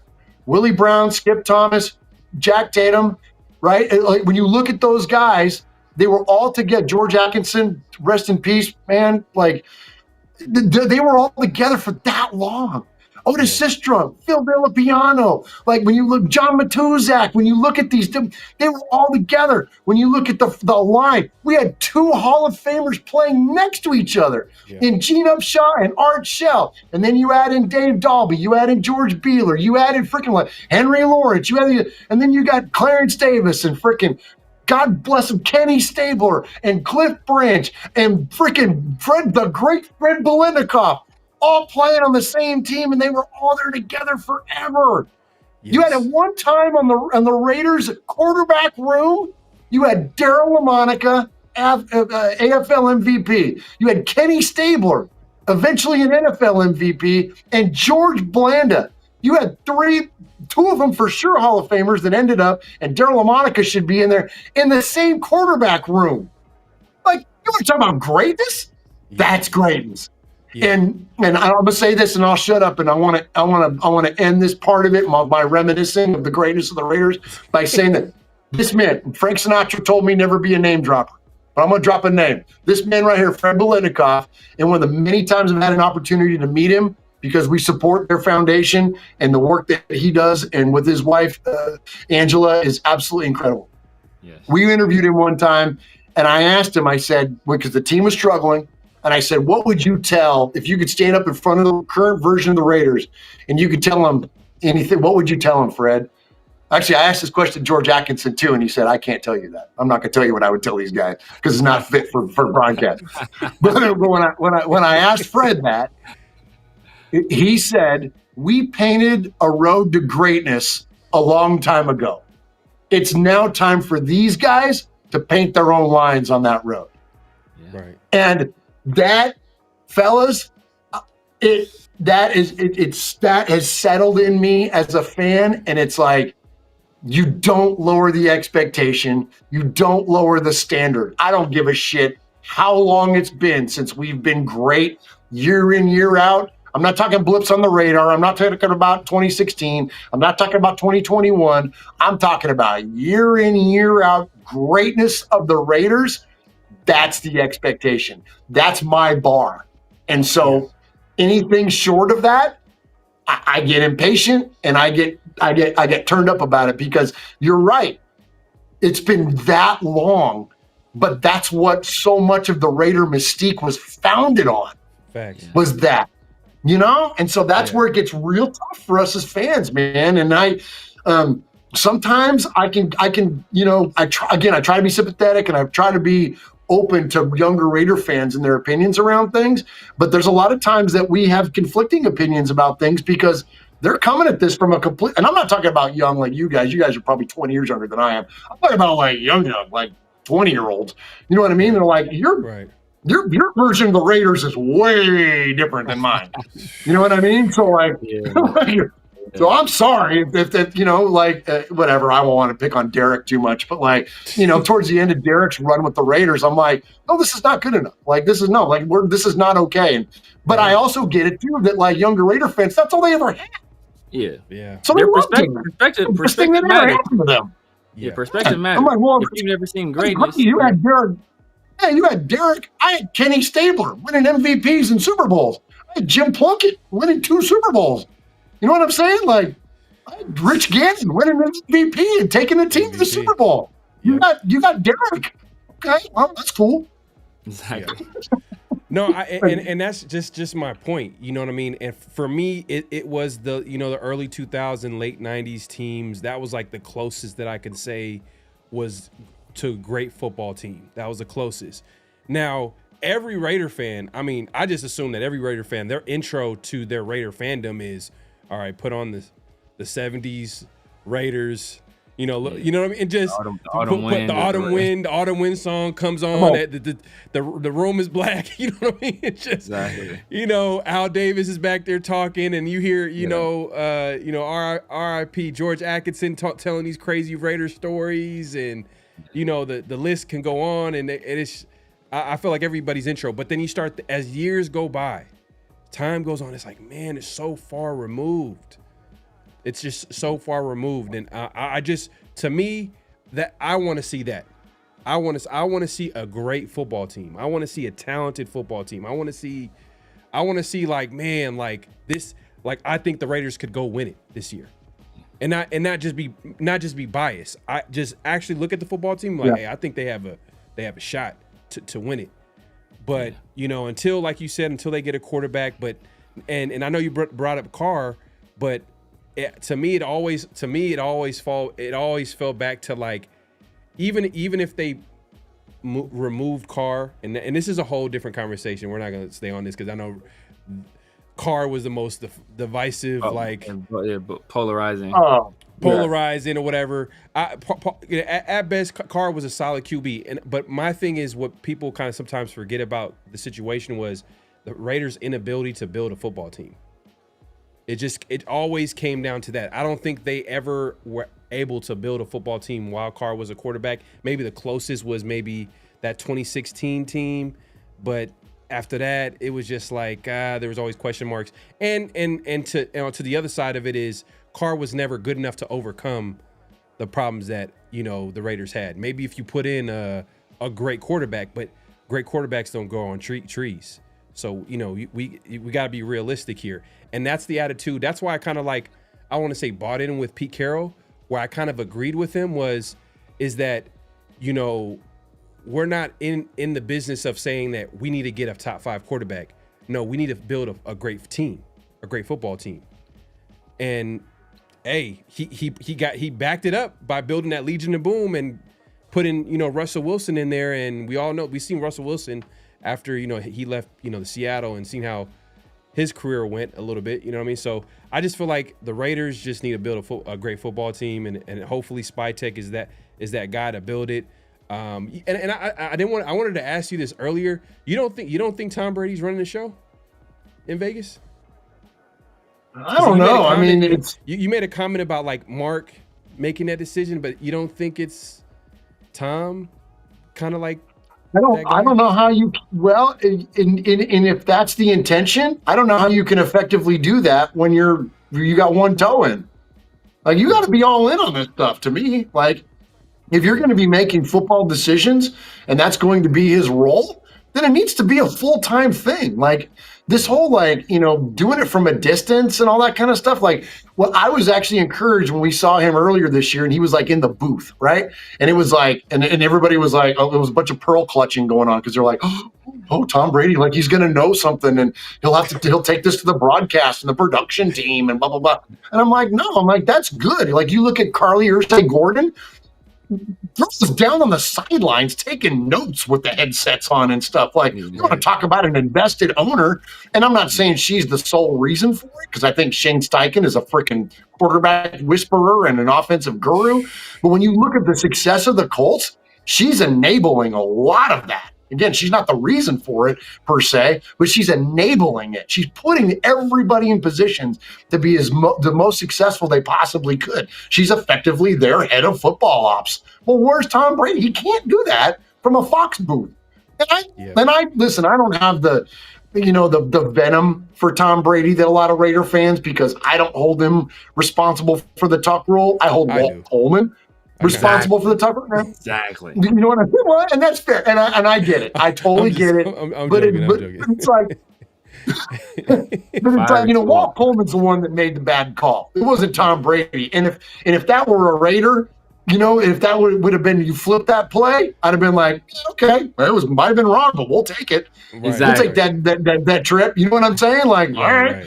So I don't blame him per se. So I don't mind Tom Brady. The guy was like, he's the Jordan, he's the freaking whatever, he's the Sandy Koufax, he's the whatever, he's the greatest of what he did and what he was responsible for. So I can only respect that. So that said, if he, as much as I can respect him, if he's not going to be all in for the Raiders, well, then I don't want you. Then don't be that. Just be a part-time owner. Be like Richard Seymour. Be like all these other, you know what I mean? These other minority owners that we have. You be like those guys. And just own your part of the team and keep the cash coming to Mark so Mark can do whatever Mark needs to do. Like that's fine. But if you're going to be in it, then we need all of you, man. We need all of you. We need that. We need that influence. We need that greatness. It needs to be around the building. It needs to be in the booth.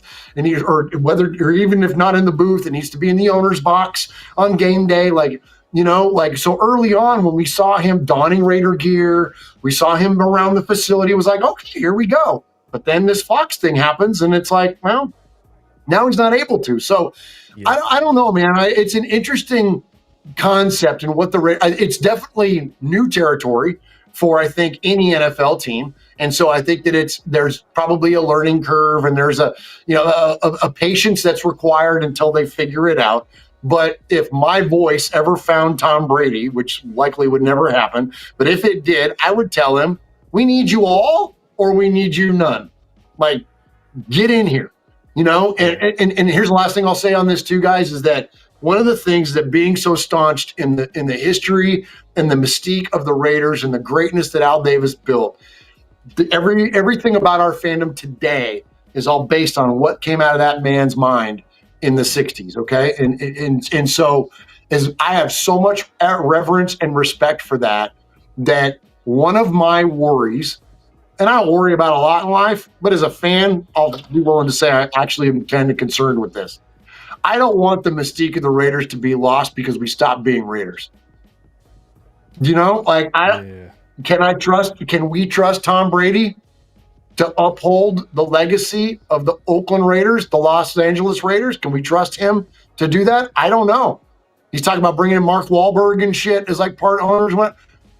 Listen, I can respect everything that they've accomplished, but I don't want that influence over our Raiders. Our Raiders are our Raiders. Like, don't go fucking up our Raiders. Like, let's not get so, because what's going to happen when Mark Davis passes away? He doesn't have a successor. He doesn't have a family to turn everything over to. So it's going to go to right now. It's, he owns 47%, I think, of the Raiders. And only by the brilliance of his dad is there still a controlling interest by the Davis family, even though they're not the majority owners of the football team anymore. So what happens when that goes away? Who does that turn over to? We don't know. Yeah. And so until we get an incredibly definitive direction, then again, I know your question was simple, like about Tom, but like I think it expands out and turns into so much more because he's an owner. Right. You know, and so it's like, I don't know, man. I gotta, there again, I go back to like what I said earlier about how I become more and more a fan of the Oakland Raiders and less a fan of Las Vegas Raiders. Yeah. I don't ever want this team to turn into something that's unrecognizable to me, and I don't begrudge anybody that feels differently. I'm just telling you where I'm coming from as an old school guy, you know. Yeah, Murph, man. Hey, look, we're just hoping that they can figure it out. But yeah, there's a lot of unknowns with this Raider football team. I know Mark has come out and say that he needs someone in that building to be a buffer between the head coach and the GM. And then fast forward, Tom comes into the building and he has these interviews saying that he wants Tom to be running that football side, to oversee that football side. So we'll see how it shakes out, and hopefully it turns into great football teams like we were talking about. Hopefully they get a great quarterback in the building, and hopefully they win. You know what I mean? But right now, we don't know where it's gonna go. But Murph, man, we appreciate you coming on, man. Like, man, we feel like we could talk to you for hours. We could talk to you for hours. Really, man. Yeah, man, for sure. Because I got a whole bunch of stuff that I want to do, but I know it's getting late on your end too as well. I see your dog. Hey, we got to go outside. We got to get out of here. Exactly. He's a big baby. He's a big 200-pound baby, and when he gets tired, he wants to come and tell me he's ready to go to bed. I'm like, Dad, you're not good. You're tired. Go to bed. My dog's name is Bomber. Bomber? What kind of dog is it? After Daryl? He's an English Mastiff. After Daryl? Man. Yeah, so I named him after Daryl LaMonica. His name is Bomber, after the Mad Bomber. So. Oh man, that's dope, man. That's big boy. English Mastiff. Those guys is huge. Yeah, he's all of 200 pounds, man, and he thinks he's 60. Like, you know what I mean? Like he tries to crawl up on your lap and all kinds of stuff. No, he's a trip, man. He's a cool dog. But how is he in short yardage situations? This is good. Asking for a friend. Oh my God, you're better than Zamir White, apparently. But hey, I appreciate you guys very, very much for having me. And this was a lot of fun. And same, I could talk to you guys all night. You both know your ball. You both have great takes on stuff and on the Raiders, and that's always one of my favorite things to do is chop it up with Raider fans, man. And especially, do you guys ever get like? It's funny, and I'll say this real quick, and I'll shut up. But like, I'll have somebody approach me, and they'll be like, "Oh, you're a Raider fan," because I dress like this all the time, and so I'm like. Yeah, what gave it away, right? First and foremost, but then they want to like chat about the Raiders, but they're not Raider fans, but they want to like have a conversation, like somebody to work with maybe or whatever. And, God bless those people because they're just being nice. But I'm like, listen, man, we're on two different wavelengths. But so that's why I love talking to guys like you because it's you guys get it. Exactly. You know what I mean? Like you get it. Like you get all the references, you get all the current state, you get all the nuances of all this thing. And so it's so much fun to talk to you guys like you. And congratulations on the success of the show, and keep up the great work, and really appreciate you trading paint with me on Twitter, Pharaoh, man. That's been a lot of fun. You're one of my favorite follows, man. Every time you're posting something, I'm always liking it and trying to reshare it and comment on it and all that kind of stuff, man, because it's like, we're very like-minded in the way that we're fans. And so I really, again, thank you again for having me, man. Appreciate it. And I'd love to do it again. No, appreciate that. That's funny that you say that. Like that happens all the time. Like, and usually people do that just so they can, chat it up and have a conversation. But then you find out real quick, like, oh, you're one of those Raider fans that turn on the TV every now and then and just be like, oh, Raiders, and just walk away. Like you don't know what's going on. Like you don't actually know what's going on. But yeah, like obviously doing the show and, shout out to everybody watching and obviously you, Murph, just talking to you guys, like it's always refreshing. Like it's always, because we always have these questions. That's why it's easy for us to talk about the Raiders, because we have real questions and we're looking for real answers. So it's always good to have these conversations. But let the people know, Murph, like where they can find you, what to look forward to, and all that good stuff. Appreciate that. So, our show is Raiders Fan Radio, and you can find us anywhere just by searching for @Raiders Fan Radio. We have an audio podcast. We have, of course, the YouTube, youtube.com/Raiders Fan Radio. And so we appreciate you all so very, very much. You want to hit me up on Twitter, it's @_Murph. And we go live each and every Wednesday night. And the best part about our show is that it's not about, our, reach and exposure of anything, but we have a nonprofit that's tied into what we do. It's called the One Nation Foundation, and we support Raiders-related charities like the good folks at the Bolitnikoff Foundation, as I mentioned, who are taking young women at risk of domestic violence, substance abuse, human trafficking, giving them a safe place, offering them rehabilitative services, just absolutely doing the Lord's work. Angela and Fred Bolitnikoff are, and it's all done in memory of Tracy Bolitnikoff, who was taken away from us far too soon, 6 years ago, that she was taken away. And so for them to take that family tragedy and turn it into such a wonderful organization, we could be more proud to be partnered with them. And everything that we make with Raiders Fan Radio, from advertising to super chats, direct donations, all that stuff, we give it all away to charities like that. And then also to the good folks at Raider Dad, who are taking underprivileged kids to Raider games, and not only just those kids, but their parental figures, and then offering them a tailgate prior to the game. They get gear. It's just a wonderful organization.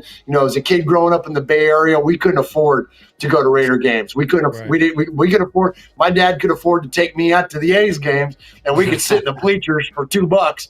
Right, and I could holler at Reggie Jackson and whoever else is out there, right? Like those. That's where my first trips to the Oakland Coliseum were about the A's. It wasn't about the Raiders because we couldn't afford to do it. And so, knowing that Las Vegas and Allegiant Stadium is the most expensive ticket there is when it comes to the NFL, the fact that folks like Raider Dad are taking these young kids and offering them this experience so they can not only enjoy the Raiders, but they can connect with their family over it, man. It's such a unique bond. And I'm sure you guys have stories like I do and like so many of us do, that like this Raider thing is family. When we say La Familia, it's no joke. Like we learn this stuff from our, for me, it was my dad and my uncles and even my grandmother. Like that's where it all came from. And they were old school freaking, Italians from the Bay Area out there freaking hanging out the Oakland Coliseum, like just absolutely in the trenches of what the Raiders and A's and Warriors were of the 70s, the Renegades, like that gritty, awesome freaking family that was the East Bay back then for the different sports. And it didn't matter what your background was, what your economic or none of that shit mattered. All that matters, we were there in unison to freaking rep and to support these three teams. And that's what I came from. And so having those connections, now Raider Dad is trying to do that in Las Vegas. And God bless him. I hope that it works, but man, we need to give them something to root for too, because those connections, without the greatness of the team at some point, those things start to wear off. So anyways, I'm going to shut up now because I talk too much, taking up too much of your airwaves tonight. Good, but just know, guys, that I respect you and love you, and thank you so much for having me. No, man, appreciate you coming on. Hey, you guys see it on the screen, _ Murph, MURF on the screen. You can find him on social media. Obviously, you'll see his One Nation Foundation on his bio. And then Raiders Fan Radio on YouTube. Definitely go over there, subscribe, all that good stuff. And everybody watching the show will continue. Man, Murph, man, appreciate you coming on once again. Yes, sir. Absolutely, fellas. Let's do it again soon. Yes, sir. Definitely. We back. Oh, kind of back.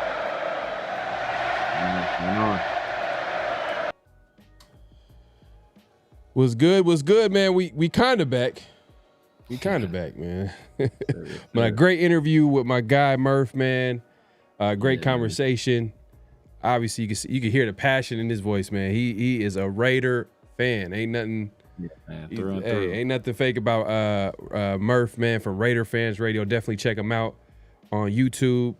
Obviously, he check out his One Nation Foundation, man. That's all that good stuff. You can check it out. I think it's all in his bio too, as well, on X. So you could get all that info. Give me just a second. Yeah, facts.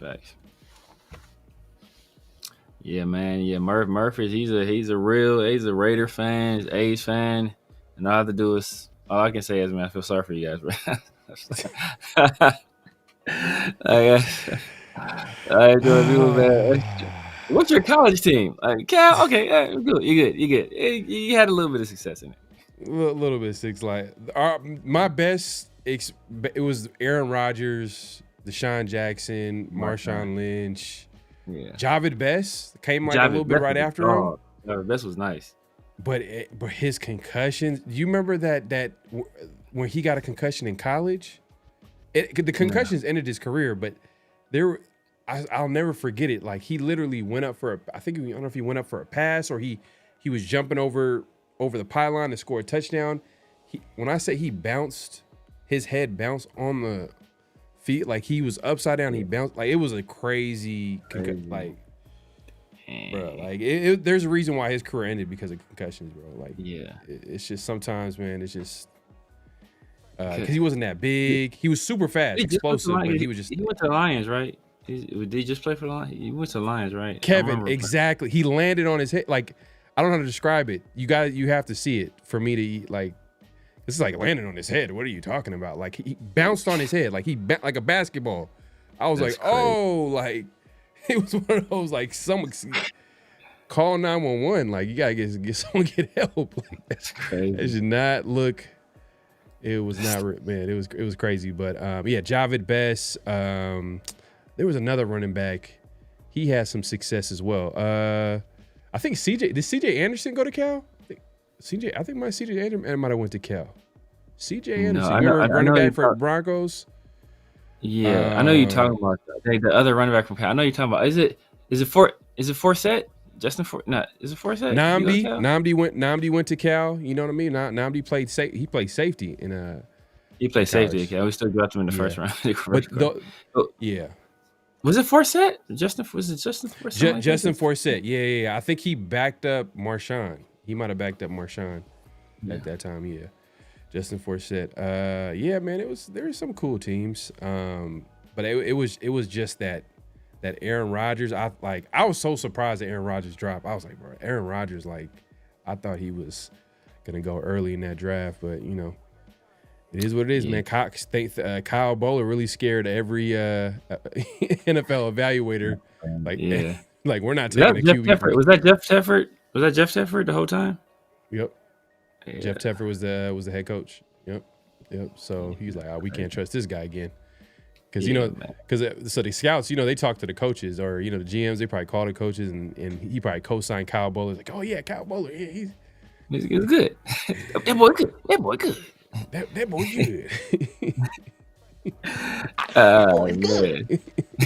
good.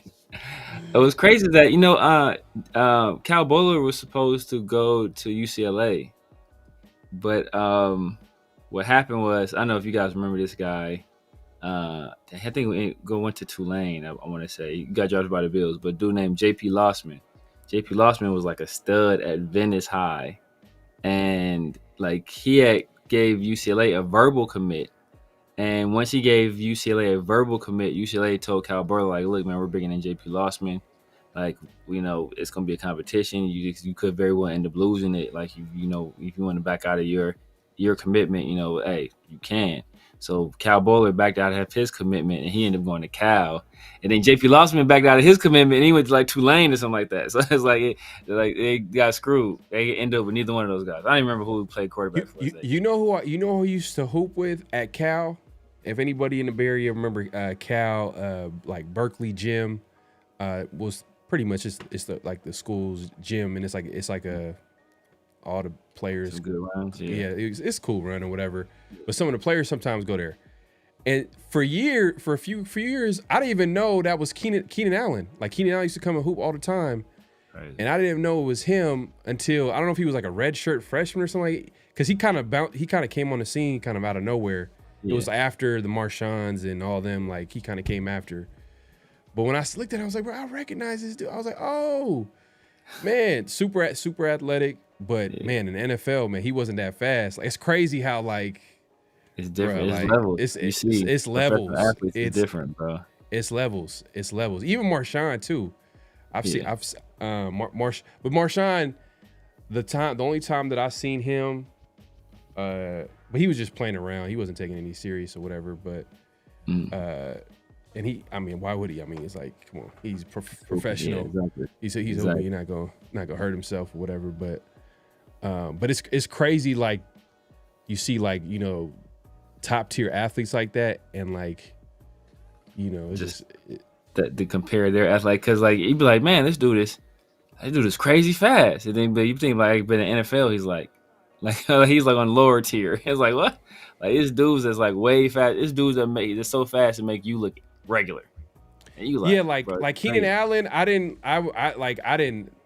couldn't tell that he was gonna be like a Pro Bowl 10+ year veteran that I was like I did not know that was gonna be him. I mean, I kind of found it after the fact. Oh damn, like that's number 21. He was, I think he wore 21 at Cal. I was like, oh, he's serving. Yeah, he's killing or whatever. He was so nice that he was so nice. I want to say he got Cal to give his brother a scholarship. That's how nice That's how much they wanted Keenan Allen. That they's like, yo, bro, like my brother got to come here too. I think his brother ended playing quarterback. That's how nice Keenan was, or that's how much they wanted him, that they gave his brother a scholarship too. Yeah, but like some of the best athletes that I've ever went up against, like, and this is just like playing basketball back in the day or whatever, hooping. And I remember, and this was not even a big name, but this is how you know there's levels to like certain, like I remember it was a dude like probably 6'4", 6'5", and there's nothing you could do. Like literally you can't touch, as far as speed, quickness, like, bro, when it's at that level, there's nothing you can do. Like there's nothing you could do. So imagine going to the NFL and like seeing the difference between the NFL and college. Like you know how like you hear some of these rookies when they come into the league, like they're like, man, one of the first things you got to get used to is NFL speed, because you're going against like the fastest player at each position. Like it's crazy. But man, we appreciate everybody coming through. Make sure to clock in, hit that like button, hit that subscribe button, hit that notification bell. If you're just joining us, you just missed out on an interview. You can check out the replay with our guy Murph from Raiders Fan Radio. Great conversation. Also, let me address this super chat. My guy D Mokes. Just want to make sure I acknowledge you, man. Appreciate the super chat. Bless you, brother. And man, I know you trolling with this one, man. You can't be serious with this one, man. Come on, man. He says AOC MVP incoming. He says AOC MVP incoming, baby. Tagline for since last year. It's his tagline, bro. Come on, man. Yeah, at this point, man, like I'm willing to see anything. Hey, put Cam Miller out there. Let him see what he can do. Hell. Yeah, man. Be honest with you, like I know you be trolling, man. I can't even take this serious. AOC ain't the answer. Geno ain't the answer. Kenny Pickett ain't the answer. Hopefully they draft a guy that possibly might be answered this year, and if it doesn't work out, we gonna rinse and repeat. Keep doing it until you get it right. And I feel like that needs to be the strategy every year. Every year, like teams like Seattle, teams like the Saints, we can laugh at them and like, oh, they're not good, but guess what? They drafted. You kind of pointed this out to me. They drafted Jake Hayner. They drafted Spencer Radler. They drafted Tyler Shuck recently in the second round. And now they got like 7-8 games to evaluate him. And to be honest with you, you could probably say that if Tyler Shuck wants to be the quarterback of the future for the Saints, win some of these games and get out of the range to get a quarterback. And then they could be like, you know what? Let's just build this roster, build around Tyler Shuck and see what we got. Yeah. You know what I mean? If not, and there's a quarterback there, then they can take a quarterback, take a better quarterback. And then it just, until you get the guy, man, you got to keep drafting. And that's one thing I kind of agreed with Murph about, is like you got to keep addressing that position in the draft specifically. Yeah. These Band-Aid quarterbacks, like, it's okay. I understand you can get a veteran sign a veteran, but if that's the only thing that you do, then it's just, what are we doing here? We're wasting years, developmental years. Exactly. It's a waste of time. Exactly. And hey, like you said, man, every year, like the Titans the same way.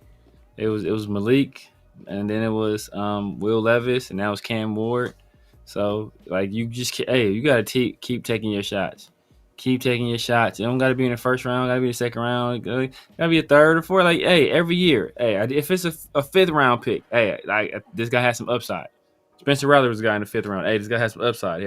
Hey, at one point he was considered a top 10 pick. You know what? Let's bring him in the building. Let's see what he has. Hey, if it's a fifth round pick. Like just do it every year. Like what you don't want to do is take guys that would have been UDFAs and then draft them at any point in the draft. But it's neither here nor there. Right. Bird Nation 510 says Andrew Walter. Best quarterback. I think he's answering the question. Who's the best quarterback he ever seen live? You only must have been in one game then. Is this from earlier? I think my guy DJ, he asked that, or not DJ, AJ asked that question earlier. AJ, he's trolling. Yeah, he for sure trolling. He for sure trolling. Pharaoh Severe, who's the best quarterback? I said in the chat, I said Gannon. Gannon is the best quarterback I've ever seen. Yeah, as a Raider. It is what it is. If you're talking about contemporaneously, it's Gannon. You're talking about live in an actual game for the Raiders, the best quarterback I've ever seen. In a live game action, probably Carson. I mean, I've seen some Derek Carr games too, but just Carson Palmer. Better. Yeah, Carson Palmer. Yeah, Carson was a better player. Obviously, we caught him at a rough time in his career. But the best greatest quarterback I've ever seen play in person, obviously, is Derek Carr, because everybody else would pass 20 years and suck. Yeah, I mean, come on, man. Like, it's not like we had. It's not like it's almost like in basketball. Like y'all would get this reference if you guys watch basketball. It's like the Lakers being one of the best players in Orlando Magic history. I don't even say Orlando Magic. What's the team like the Charlotte? Like what's a Charlotte Hornets history is not the same with being the best player in Laker history. Like it's levels. Exactly. But you can say Orlando because outside of what? Who? They got Penny and Shaq. And it was, I guess, Penny, Shaq, T-Mac.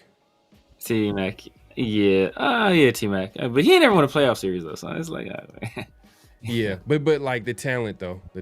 Yeah, facts. You know what I mean? Yeah. Yeah, like if you want the greatest Lakers player of all time, then you're probably top 5 all time because there's probably like if you want to get into like the semantics of like Lakers in the top 5. Yeah. I mean, the Lakers like they got what you can go down. You can talk about big men. You can talk about guards. You can get into a lot with the talk about the Lakers. logo. The logo, literally. But yeah, man. Andrew Walter, come on, man. You trolling on that one. Hey, look, I will say this. You trolling on that one, man. When it came up, I was ready to roll with Andrew Walter year 2. Andrew Walter and Calvin Johnson. I was all about it. I was all about Andrew Walter and Calvin Johnson and draft Drew Stanton. Yeah, without a doubt, Gannon for sure. Gannon, hands down. It's not even close. He won an MVP. Yeah, for sure. I never saw Gannon live. I never seen him live. No, I've seen him live, but he won an MVP and he took that team to the Super Bowl. Yeah. Until someone does that, until someone wins an MVP and takes the team to Super Bowl, that's the only way I could say, all right, he, it's better. Unless, man, hopefully this next guy that the Raiders draft, maybe he does some good things, some historical things. Then I could be like, I'll think about it a little bit longer because I want to say Gannon was the most talented. No, he was not the most talented. He's more talented, but accomplished. Like he had a great season. He was an MVP. And even his MVP season, you gotta like adjust his numbers, but it wasn't like he had 40. He didn't he had 24 touchdowns. Yeah, but back then that was like back then. It's like, man, this guy 24 touchdowns. Like, yeah, but he led the number 1 offense, and he was doing like before it became a thing. Remember how like he was doing Peyton Manning things before Peyton Manning, changing the plays and stuff like changing the plays and being just like cerebral and like. Oh man, you can't fool Gannon. Like he's gonna read the defense. He's gonna get into the right play, and that was like legit. Like I'm not talking about Derek Carr level. I'm talking about like Gannon was doing that, and then like Peyton Manning start taking it to a whole different level, and that was like Peyton Manning's whole game. It's just a little off topic, but did you ever see what Ray Lewis said? Like about like playing the difference between playing Peyton and playing Tom Brady? No, I didn't see that. What did he say? It was smooth. He was basically he was like Tom Brady, which surprised me. He was like Tom Brady's more patient. Like Tom Brady, like he'll like more so wear you down, and he's gonna be like more like willing to pick his spots type deal. He's like with Peyton from jump, play one, he's trying to kill you. Play one, he out there, all right, I'm trying to get a touchdown on your head, play one. He's way more aggressive. And it's like, so that's what like stylistically, like they were different. Tom Brady was more patient, like, hey, I'm gonna pick my spots. I'm a and I know down the stretch, I'm gonna make the right plays and put my team in position to win. Where Peyton was out there trying to just like knock you out in round one. He out there just swinging for the fences, basically. I was like, that's interesting. Yeah, and like the way he would do it, he would try to like he would try to get into the best play possible, and he'll try to create that matchup, or he'll lull you to sleep. Like he'll try to like set it up. Like, yeah, man, Peyton Manning was a monster, man. But that's interesting though, because I was gonna say for a second, I'm like, well, Brady started getting more aggressive as he got older. You know what I mean? And started getting more weapons. But then Ray Lewis was there throughout his majority of his career. So basically, yeah. Yeah, okay. That makes sense. But like you said though, that might be virtue of Bill Belichick. Because Bill Belichick, he always had that mantra, like most teams in the NFL beat themselves. Like just don't beat yourself. And so, right. Maybe that was why they kind of took that approach. Because once Tom Brady once he got Josh McDaniels and Randy Moss and those weapons, then they was throwing the ball over the field. And same thing with when he got to Bruce Arians in Tampa Bay. Like they had no problem just being aggressive, trying to throw it downfield. But when Bill Belichick was there, before Randy came over, they were more of a patient offense. But they had to though. Yeah, because once they got Randy Moss, oh yeah, and then you add like Gronkowski to the fold, and at that time what they had slot receiver from Edelman, Welker. They had Wes Welker. So like they were to me, they were aggressive. Like they were trying to outscore. They were trying to dominate you. At that point, yeah. Yeah, at that point, because they had the pieces to do that. So I think it's just a matter of like having like the personnel to do it. But I guess Peyton Manning, he always had weapons. Yeah. Well, yeah, he always had weapons. It was the same guys for most of his career. Marvin Harrison, Reggie Wayne, Dallas Clark, Edgerrin James, Brandon Stokely. Stokely.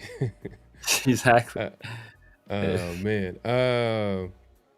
Yeah, and then you go to Denver, kind of the same type of situation. It was like Eric Decker and Demaryius Thomas, and I'm not saying Eric Decker was that. It wasn't the same situation, but he had. It wasn't the same. It was the same situation, but he had some weapons. He has weapons. Hold up, it was Demaryius Thomas, Eric Decker. Was Stokely on that team? Yeah, Stokely. I want to say. Stokely in that team. It was probably not as talented though. The tight end. They had a good tight end. Or he had that tight end got off like that one season where he had like almost 20 touchdowns. Yeah. Was it Julius Thomas? Julius Thomas? Yeah, Julius Thomas. Yeah. His folks is Raider fans too, which was crazy. I know a whole bunch of Raider people wanted him. I think he ended up going to Jacksonville, I want to say, after he left Denver. Yeah. Or he left Jacksonville and went to Denver. One of the two. Come on, man. Hey, this is PTSD right here. Kerry Collins. I used to hate Kerry Collins, bro. The only thing I liked about Kerry Collins, though, I'll say this, is his release. The release, yeah. It was clean. It was clean. It was clean. I think he was a statue. It was slow.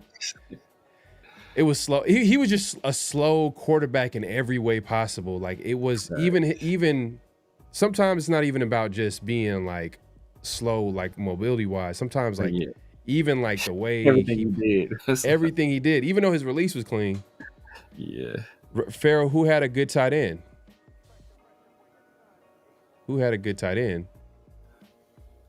I mean, they think talking about the Broncos at that point, but I mean, obviously the Patriots did too. Yeah, I hated Kerry Collins because Kerry Collins, he looked like he was like a police officer.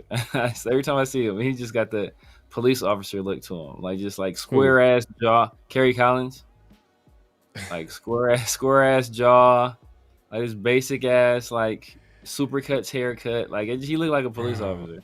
Man, I did not like Kerry Collins, and especially because it went from you trying to set it up? Was that your setup, coach? Oh man. But what was I gonna say? Yeah, I just did. We went from Gannon to Kerry Collins, and it was just like a huge difference. Yeah, because Gannon would run. Gannon would run, and he was just a better quarterback. Like, yeah, I don't know how many times I've seen like Kerry Collins like throw like bad interceptions, and just it is what it is, man. Kerry Collins would just pad his stats. Yeah, definitely pad his stats, but never utilized his tight end good. I mean, Jimmy Graham, didn't he? Did he have Jimmy Graham for a minute? Did they really use Jimmy Graham in the offense? I felt like he right when he went to Seattle, like he fell off. Like it was just like he wasn't as like productive like he was with the Saints and with Drew Brees. They had that other kid too, though. Damn, I always forget his name. I think he was here for a little while. Long hair. Was it? I forget his name. Brown hair, long hair guy. I forget his name. Oh, not Olsen. Is it? Oh, I can't remember. SoCal, hit me up in the DMs and I'll let you know on IG. Hit me up on IG and I'll let you know where I got it at. Gatekeeper, bro. Got it at not even gatekeeper, man. Hey, man. Mess with you. Sponsors, man. You know what I mean? I gotta let these sponsors know you want your name out there, man. It's gonna cost money. Ain't no free promo over here, man. Ain't no free promo. It is what it is. But Raiders play the Cowboys. It's Monday Night Football. I mean, look, we kind of been on the same type of time. I mean, as far as how we feel about like the season at this point, it's just we just want to see the young guys play, guys get better, especially young guys get better as the season goes on, and we kind of determine like, oh, okay, this guy's gonna be someone that could have a big role going into next season, or or could be valuable depth in the future. You know what I mean? Like, I feel like that's what needs to be determined throughout this whole season, like for the rest of the season, is to figure out who's going to be here for the long haul. Because I know they got like a whole bunch of 1-year deals, including Carlson, who's on notice, and I don't know if you heard Pete Carroll. Pete Carroll's like he's ready to replace him like right now. I don't know if you heard him in his presser. Like they were asking about him, like, oh yeah, that's what it is.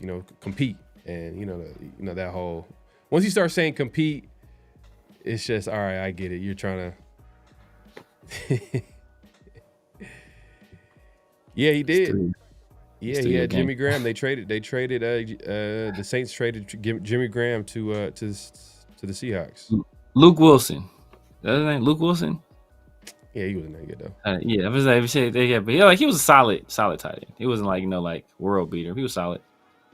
Nah, I mean Seattle weapons was kind of weird. Like Marshawn was good, but like everybody else was kind of like role players. They really didn't have like a number one for years until DK came into the picture. And now what's my guy's name? Damn, my guy with the code releases. He was underrated. There was a Golden Tate. He was there for like a couple seasons, and then there was 1 year. He's only there 1 year. Oh, you're talking about. Oh man, what's the receiver's name? I think he went to Stanford. Doug Baldwin. Doug Baldwin was cold, bro. People sleep on Doug. Bro, if Doug Baldwin played in the league today, Doug Baldwin would be serving. He'd be serving. Because they wouldn't really be able to put their hands on him. Like back then, they could just hem you up, and he wasn't the biggest guy. So, but his releases, like people talk about Devontae and Jettis. Like Doug Baldwin was like one of the first people I saw like really like out there basically hooping on grass, like hitting dudes with the crossovers and and getting crazy with the route. So he was cool. He underrated. He's super underrated. Because the only reason I said like it was a bunch of role players because they really didn't have like anybody get 1,000 yards receiving. on offense? I don't remember. Yeah, I don't remember. Outside of like Marshawn, kind of probably just rushing and getting over 1,000 yards. I don't really remember anybody in the past. It was just like a combination of guys like Doug Baldwin, Javon, like Curse. I think Curse was part of the receiving core. Curse. Golden Tate was like early, so he wasn't there like on those Seattle most of the years on the Legion of Boom. Yeah, he was only there 1 year. Zach Miller was there for a couple. He wasn't there for that. He fell off after he left the Raiders. He fell completely off the map. Yeah. Well, you think Zach Miller was good, or did you think he was like a good player on a bad team? You know what I mean? I think he's a good player on a bad team. If you're good, you're gonna go somewhere else and you're gonna at least like do something close. Is that how you feel about Nnamdi? I felt Nnamdi was a guy that wasn't a natural corner. He learned how to play corner one way and never learned how to play any other way. So when you ask him to do something else, it's like, you feel me? It's like you drive an automatic car and then like, okay, well, why don't you drive this manual? Like what? Like I don't know. I think Nnamdi could have. I maybe that system that he played in, with the Eagles, maybe didn't fit him. But I think he could have probably played somewhere else outside of the Raiders and been successful. But I felt like he was eyeing like the stuff after football. Because it felt like after the Eagles, he kind of like, I'm done. Like he didn't really pursue it. Because after the Eagles, did he go anywhere? Did he go to any other team? No, like it was just the Eagles, I think he was only there 1 year, right? Was he there 1 year or two? I think it might have only been 1 year. But I mean, I think that, like, I think he just knew, like, yeah, this ain't me no more. Like, this ain't me no more. Or this situation. Yeah. I think if he would have, but ironically, I think if he would have went to like Seattle and been able to play like a cover 3, I think Nnamdi would have still been cold. Nnamdi would have still been nice in the cover 3 because then he could still use his height and his long arms, and he was still fast, so he can use his traits and still make plays. So I think he would have been cold there. But asking him to play like cover 2, like yeah. I mean, it's kind of a lot of what ifs, but. He was pretty good with the Raiders, man. I'm not gonna lie. He was one of the best for sure with the Raiders. Yeah. But yeah, man. Hey, so we about to get back into it. But like I said, the Raiders play the Cowboys. We're gonna get into the NFL picks. We'll probably talk more about the game there. Let's get an update on NFL picks. And the first, let's see what we did last weekend, man. So Severe, you went 7-6. You know, getting about above 500. You know, I had to hold on, let me see. My bad. What am I doing here? 8-5, just a little bit, It was kind of a rough week for everybody, but I had to make sure that I had to hold it down this week though. Yeah, okay. I just had to hold it down. Just slowly chipping away. That's all I'm doing is slowly chipping away, man. That's punk ass Liam Cohen and Trevor Lawrence, bro. I told y'all, man. Liam Cohen doing some dumbass, like, bro. He doing some stupid stuff, bro. You talking about that Jaguars Texans game? So that was one of my upset picks too. I had the Texans. Everybody, I think both you and Minty picked the Jaguars. So this is the overall record so far. I'm at 84-54-1. Severe 82-56-1. And man, he do got a nice comfortable lead, man. But I got a game this week. I gained a game. I'll take it. But I'm gonna have to go on a run, man, to even make it close at the end. 92-46-1. Minted is definitely in control right now. We about to get into it right now. We about to get into the NFL picks right now. First game is gonna be Commanders Dolphins. Let me know if you can see it. All right. Yeah. All right, here we go.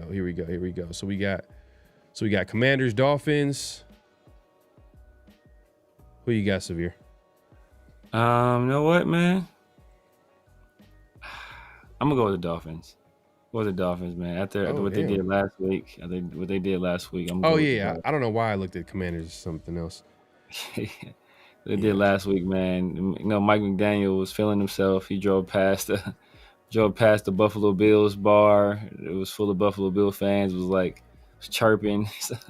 I let it do Mike McDaniel. He ain't no head coach fan, but that dude is entertaining as hell, bro. So Devon A-Chain went crazy. If when that dude is healthy, bro, he's a problem. He is a problem. He just can't stay healthy. Oh man, hey man, I appreciate you even saying this, man. I forgot. Yeah, Jaden. He said DJ. So y'all must have forgotten Nnamdi played for the Niners before. I just remember the Eagles, and I like felt like he just slowly just disappeared. He faded into the yes. He faded into like he just disappeared, bro. Like he just turned black and white. It was like, what happened? You remember Nnamdi? Yeah, man. He's back in the day, man. Nnamdi.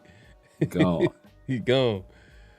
But all right, so you got the Dolphins. Ah, man, Jaden is out pretty much, probably out for the season. Is it Madrid? The fuck? What is that? Dang, they all over the place with it. Is this a international game or is it gotta be international? It's an international. See, it's 6:30 a.m. Damn, so they're in Spain? Madrid. That's crazy.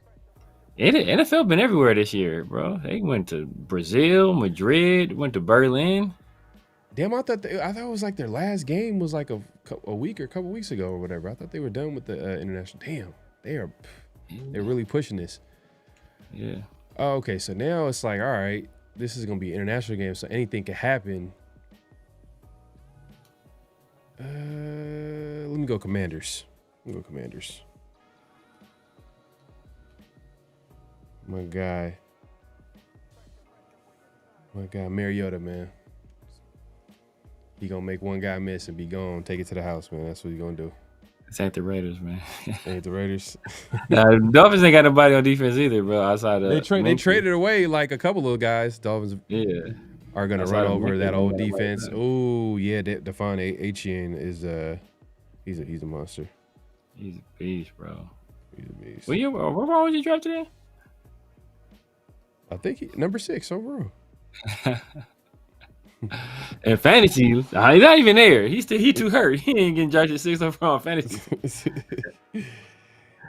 So my guy Minted went Dolphins.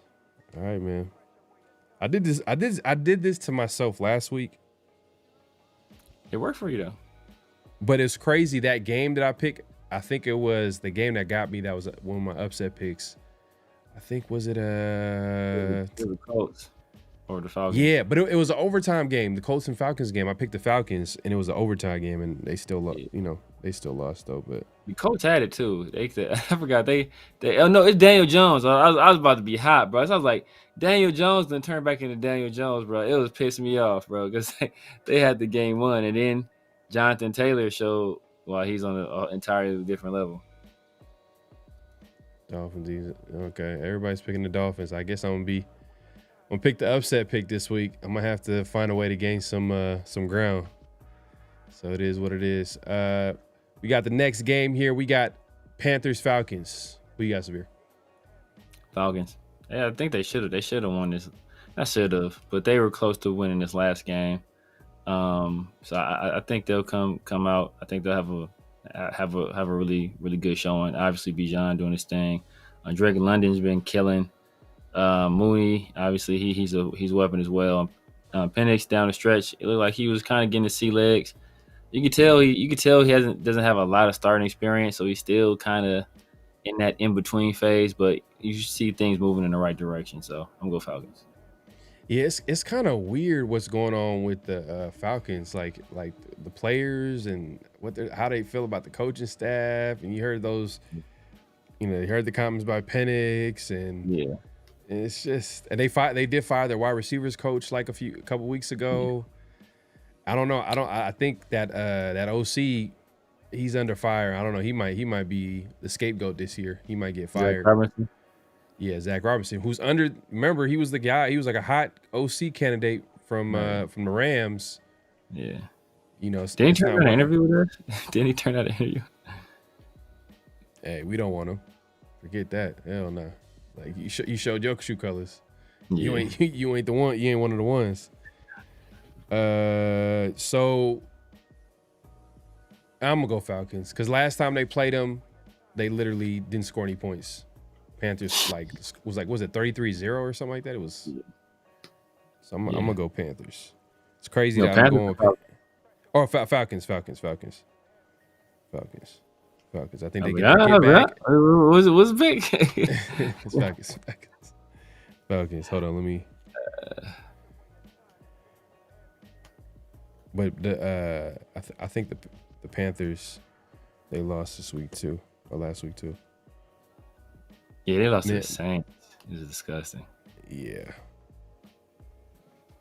Which wasn't bad, actually. Not bad for us. That was cool. I was cool with that one. I didn't pick them, but I was like, hey, I'll take it. What did you think of Tyler Shuck? I don't know if you watch any of the game. I didn't watch all of it. For I saw, he had a rough start, but he played a pretty good game, though. I mean, he finished strong. Yeah. I got to see more. Before I even judge him. But Falcons all across the board. Everybody in the chat saying Falcons. Viva Zeta says Raheem Morris is a big drinker in Tampa. That's why he got kicked out of town. That's great. Raheem is a great coach. Hey, what the hell? That was hella random. Young can't even throw for 200 yards, Falcons. Damn. Atlanta got that talent. They just need leadership. I'm just letting you know, like, I'm going with the Falcons just based off, some of the things that you guys are saying, but also, like, I think this is a get-back game, too. It's a get-back game. It's a divisional game. Last time they played each other, like, they literally got skunked. Like, they didn't score any points against a divisional rival. So, going Falcons there. But next game, we got Buccaneers and Bills. Both 6-3 teams. It's going to be in Buffalo. Man, I can't go with the Bucs right now. I feel like they haven't been the same since like Evans went down. I don't know, something's off about them. I'm gonna go Bills. I'm gonna take the home team. Who you got? I gotta take some calculated risks. I can't. I'm gonna go with the Buccaneers, man. Gotta take some calculated risks. They just gotta stop the run. If they can stop James Cook, I don't respect any wide receiver the Bills have. I know. None of them. They can just stop James Cook. But I respect the OC for making it work, though. I respect it to like make it where, they can be actually a functional offense. I can't say the same for some offensive coordinators. Chip Kelly. Josh Allen. Let's see what that offense looks like with Mason Rudolph at quarterback or something like that. It ain't gonna look the same. I'm just saying, man. Brock Bowers, you know what I mean? Like, come on, man. But Josh Allen's a huge difference. That's a huge difference. I ain't gonna argue that one. Huge difference. Let me see what my guy Minted got. Let's see what you're talking about. He also went Bills. So calculated risk. Calculated risk. So we got Chargers, Jaguars. Let's see what the chat's talking about. Old school FCS says Bills, they should be mad after last game. Oh, they lost, didn't they? They lost last game. Yeah, they lost to the Dolphins. Ooh, yeah, divisional game. Oh yeah, they're gonna try to get a get back game for sure. I like to go out in the rain. That's the thing. I'm worried about that weather. I go out in the rain and hide the pain in my face. That's weird. All right. Our whole staff needs to be fired. Trainers too. Yeah, I don't know, man. Deuce Gruden got that lifetime contract, man. He got that lifetime contract. That's about that song. I wanna go outside in the rain. That's what you're talking about. It's random though. Chargers, Jaguars. I'm gonna go Chargers.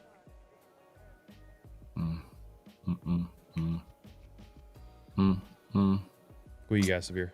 Man, bro.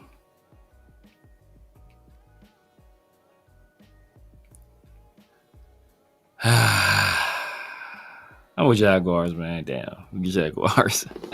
Gotta take some risks, man. I gotta take it.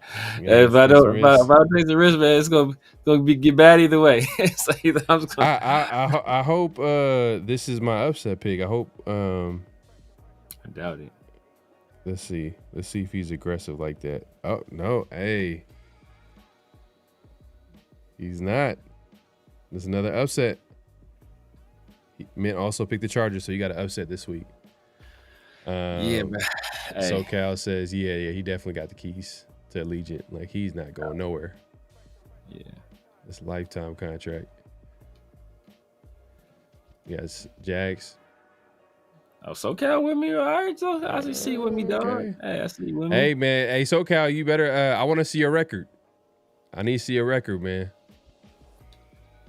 Need to see a record. Yeah. Just need you to say Jag need this one, but they have no pass rush. Chargers a better team. Chargers are a better team, but yes. Josh Allen Hines. It's okay, man. Just talk yourself into it, man. Don't talk yourself out of it. You know? hey, look, Jacoby Myers coming out party, incoming. There you go. They just put Trav on IR. It's all Jacoby. There you go. The Charger killer. No, for real. So we got Bears Vikings divisional game. This is a game that they played earlier in the season. This might have been like, was this week 1 or week 2? It was week 1. It was week 1. Week 1. And the Bears were kind of in control of that game. They're in the lead, and then they kind of gave it away in the fourth quarter. Yeah. This is going to be in Minnesota this time around. Vikings lost last week. Bears are kind of on a roll. Oh, I don't trust the Bears like that. I'm going to go Vikings.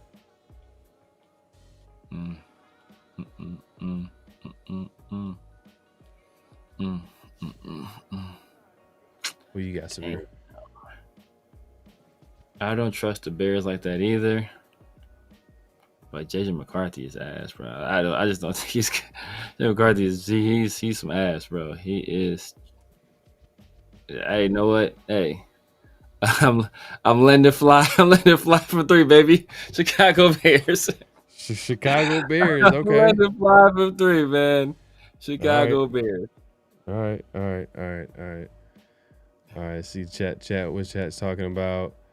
I think Raider Nation 510. You're late, but he got the Bucks from earlier. Okay. DJ says, can we trust Trevor Lawrence? Nope. No, I don't. We cannot. You cannot. They just got to hand the ball off 25 times to ETN. Yeah. And maybe hope they win. Vikings for the win for the game for sure. Okay. SoCal Sal's with you, bro. Come on, man. My dog SoCal, man. Hey, man. My dog.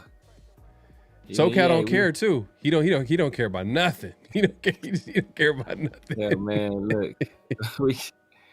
Ain't no risky, no biscuit, man. We out here. I feel you. Letting that thing, shooters shoot, man. Let that thing fly. Shooters shoot, for real. Shooters shoot. Let's see. Who did Minted go for? This is the Bears and Vikings game. He went Vikings, so you got another upset. Damn, you come on, right next 5-10. 18, come on, bro. Look, we got a movement going. Hey, he's you can gain some ground this week for sure.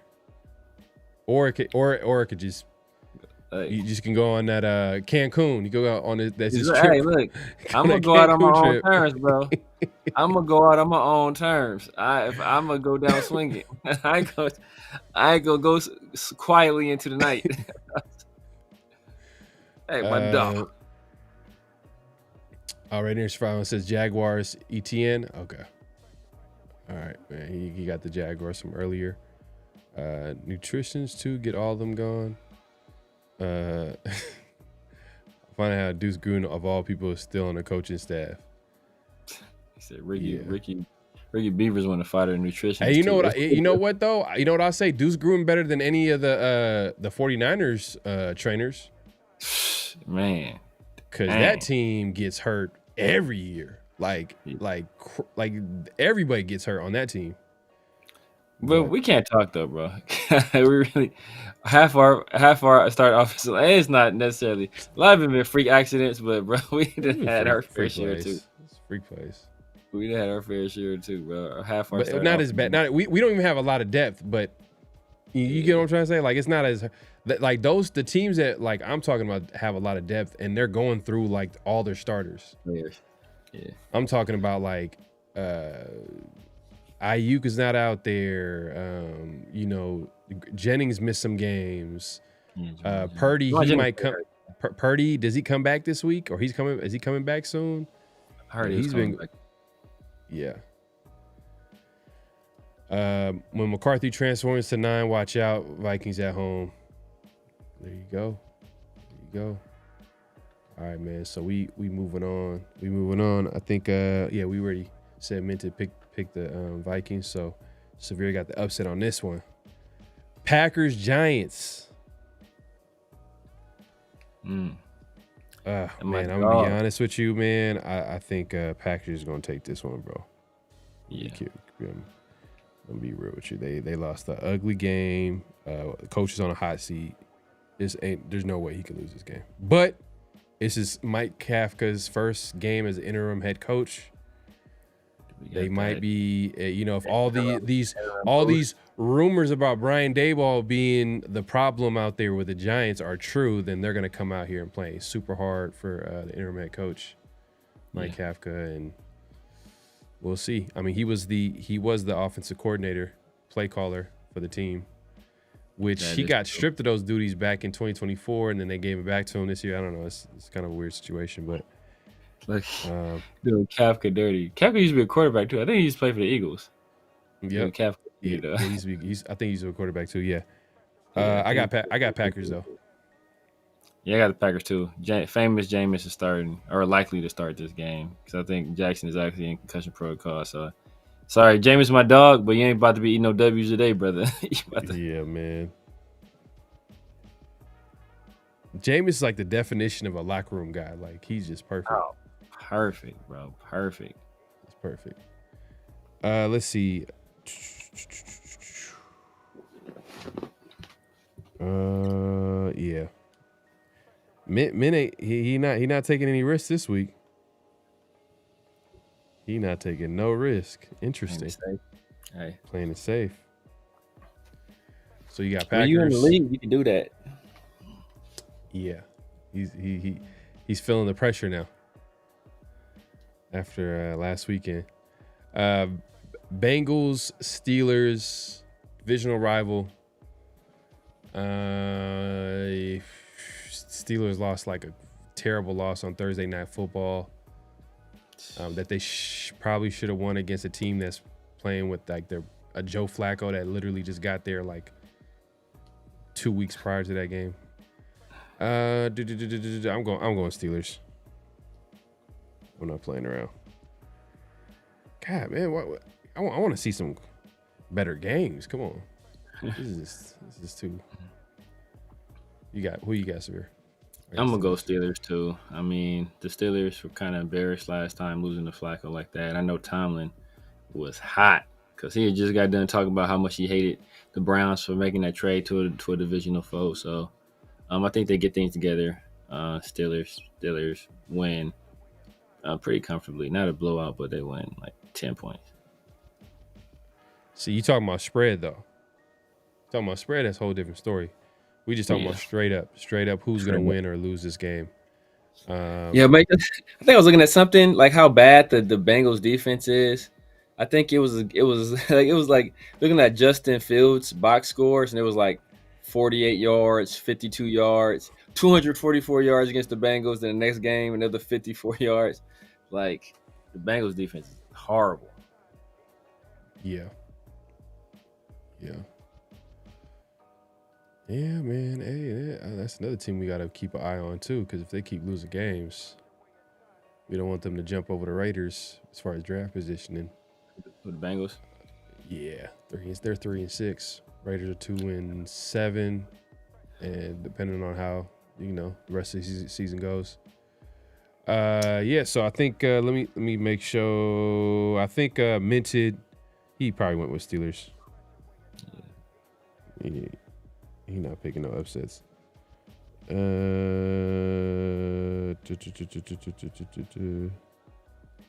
damn. Yeah, he got Steelers. Steelers all the way. All right. Titans. Oh, okay, here we go. That's what I've been waiting for. Texans, Titans. Who you got winning this game, Severe? I'm going with the Texans. Their pass rush is crazy, man. Danielle Hunter took over that last game. Basically, Danielle Hunter took over that last game and went bonkers on defense. Will Anderson's doing his thing. And then, Davis Mills, he's starting to catch his rhythm. Nico Collins was out there looking like, man, he was out there looking like Larry Fitzgerald, bro. It was crazy. The catches he was making, the body control, it was a sight to behold, man. So the Titans, they're really not good on defense. They're terrible on offense. I'm going Texans. Texans. Okay. I'm also going Texans as well, man. This ain't. I'm not overthinking this one. Titans. They look like they might repeat and get the number 1 pick. Man. Oh, and I think. Yep. Minted also went Texans. All right, they might got one upset. Interesting. All right. Here we go. So next game we got 49ers Cardinals. Damn, this is an ugly game to even pick. Yeah, I'm going 49ers. Yep. Who you got? I'm going 49ers as well. I just don't trust the Cardinals, to be honest with you. All right. I think Minted also got 49ers. No upsets. What? Man is not here. Everybody's being conservative. That's crazy. Man is playing That's it. crazy. Safe. That's crazy. He's playing it safe. Hey. He's playing not to. Ooh, He's playing not to lose. It's a good game right here. Yep. This game of the week. This is what I've been waiting for. It's a good one right here.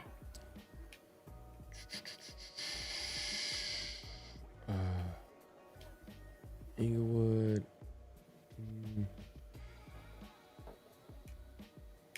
I'm gonna go Rams. Who you got? I am going to go. The Rams got a nice rushing attack and they got a nice passing attack, but Seattle has a good defense.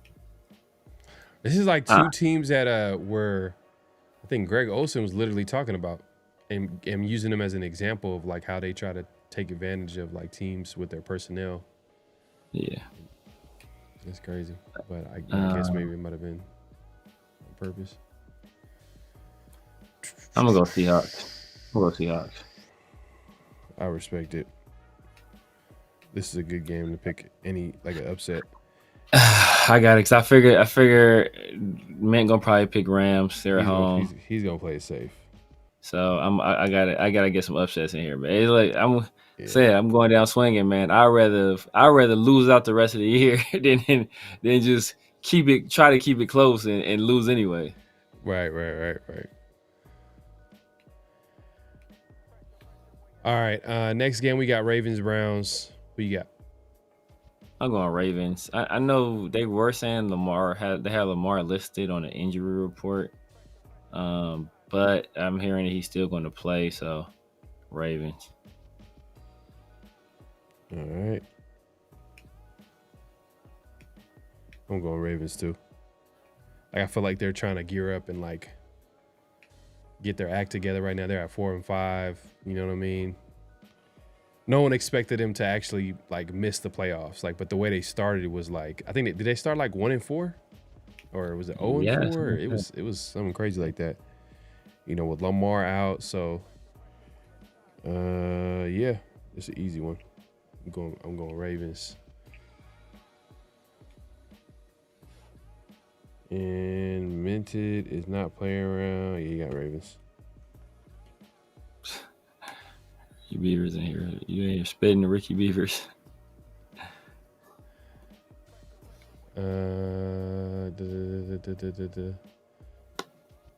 So we can be straight. Oh, I don't believe in Dylan Gabriel. Yeah, man. Yeah, what are they gonna put in Shador? Bro, What are they doing? So there stupid. is a reason Stefanski was the lowest rated coach on the report card. Bro, it's so stupid. They got to evaluate the position before they can go into the draft. They're literally like they're 2-7, and if they finish with like a top 3, 4, 5 pick, what happens if Shador is the guy?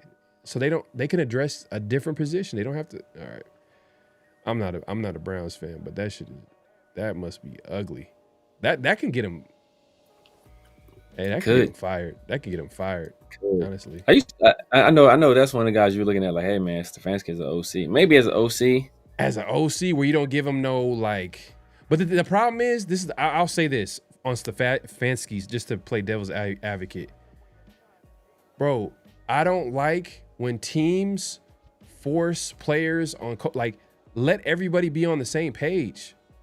This is definitely like it was a dysfunctional situation. Like, you know, it sucks for like Shador because he's just like in a messed up situation where like the coaching staff didn't want him on the team. It's obvious. Well, Stefanski didn't want him on the team. Stefanski. I don't know how the other coaches feel. Well, Stefanski, do you? Damn, like, do you feel like Stefanski? Do you think like he'll get head coaching opportunities? I feel like, yeah, he will. I mean, he's 2-time coach of the year. Yeah, but and they could probably look at it like they could look at it and be like the Browns. They'd be like, the Browns. That's the Browns. But look, the Browns have had some good defense. He's an offensive coach. They've had some hella good defenses, and that's been what's been carrying them for the most part. Obviously, they had like that little stretch where Joe Flacco balled out, but other than that, it's been their defense that's been doing everything. And Nick Chubb, and now Nick Chubb's gone. And Joe Flacco's gone, and you depending on Dylan Gabriel, and Dylan Gabriel is obviously it's so obvious this dude is not good. I mean, I could understand you, hey, letting the guy go through it and hey, try to push through and fight through and improve, but bro, it's right now it's looking like an exercise in futility. Like, push your door out there, evaluate it for whatever reason, and if he's doing this, let's say even if he did, like this is the Lane Kiffin stuff we talked about with Jamarcus Russell. And instead of, you know what? This kid didn't make us select him. He got brought into the situation. Why am I going to make things for him bad because I'm having a pissing contest with the front office? Like, it doesn't make any sense. You're only hurting yourself as a coach and the player. And if you're not looking out for the team or for the player, like bro, what I need you here for? Like, kick rock. Yeah, that's just an ugly situation. But it's an ugly situation created by ownership too. Like, just to keep everybody accountable. Like, yeah, why are you making football decisions? First of all, like, if the coaching staff doesn't, like, you're just creating an ugly situation, drama, and just. But then on the one hand, it's like, damn, the way they're handling it, they're not even. But to Kevin's point though, Shador could start against the Raiders. He could start against the Raiders, man. And if he balls out, if he balls out too, imagine him balling out. Like, oh, that would make the Raiders look so ugly, like so ugly. That would make the NFL ugly, but the Raiders, because it's happening to them, they need a quarterback.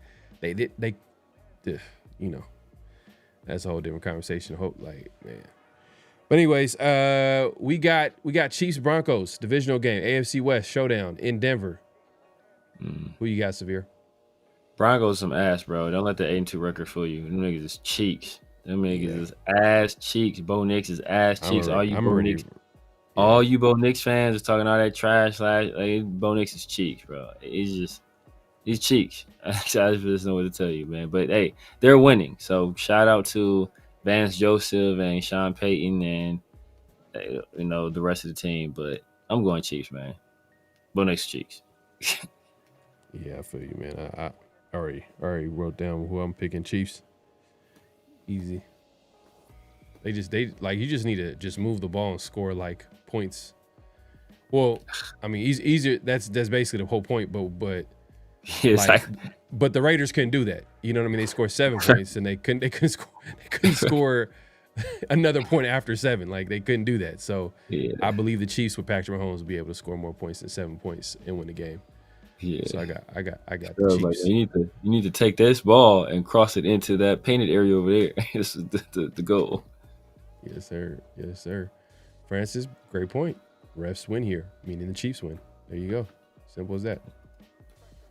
Simple as that. We got Lions, Eagles. Okay, another good game. Okay. Who you got, Sabir? Ooh, another good game. Man, part of me wants to say the Eagles have a get right game. Not that they lost, but it was a slog, and AJ Brown is not happy. But no risky, no biscuit, baby. Lions. You got the Lions. Going Lions.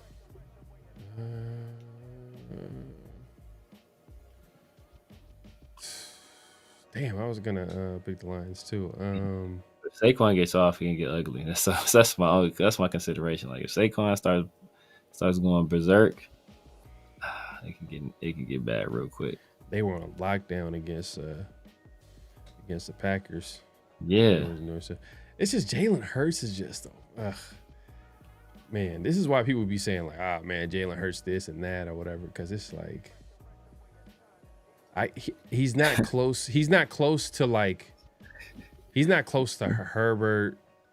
He's not close to like Burrow. He's not close to Mahomes. He's not close to Josh. It's not like you shooting your boy some cover.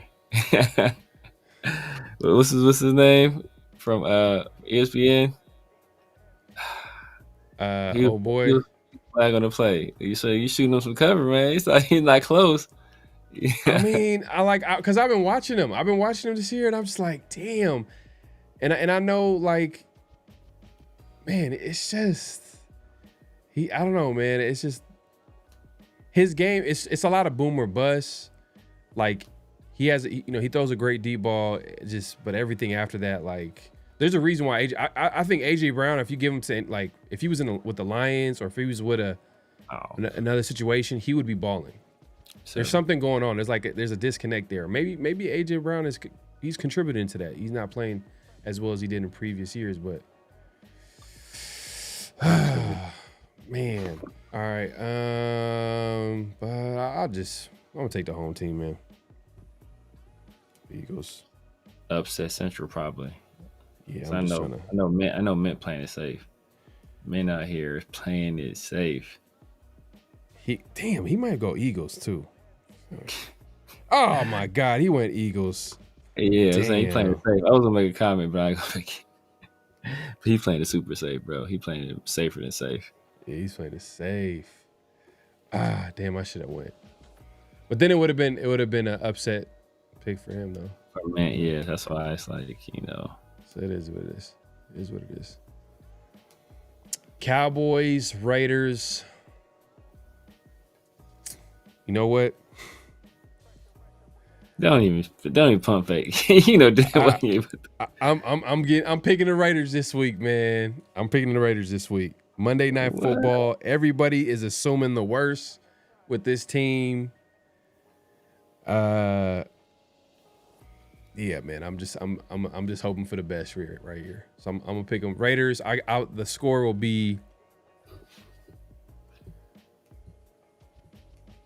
Damn, 13. They're averaging 14 points a game. Oof. Damn, that offensive line is ugly. It's just.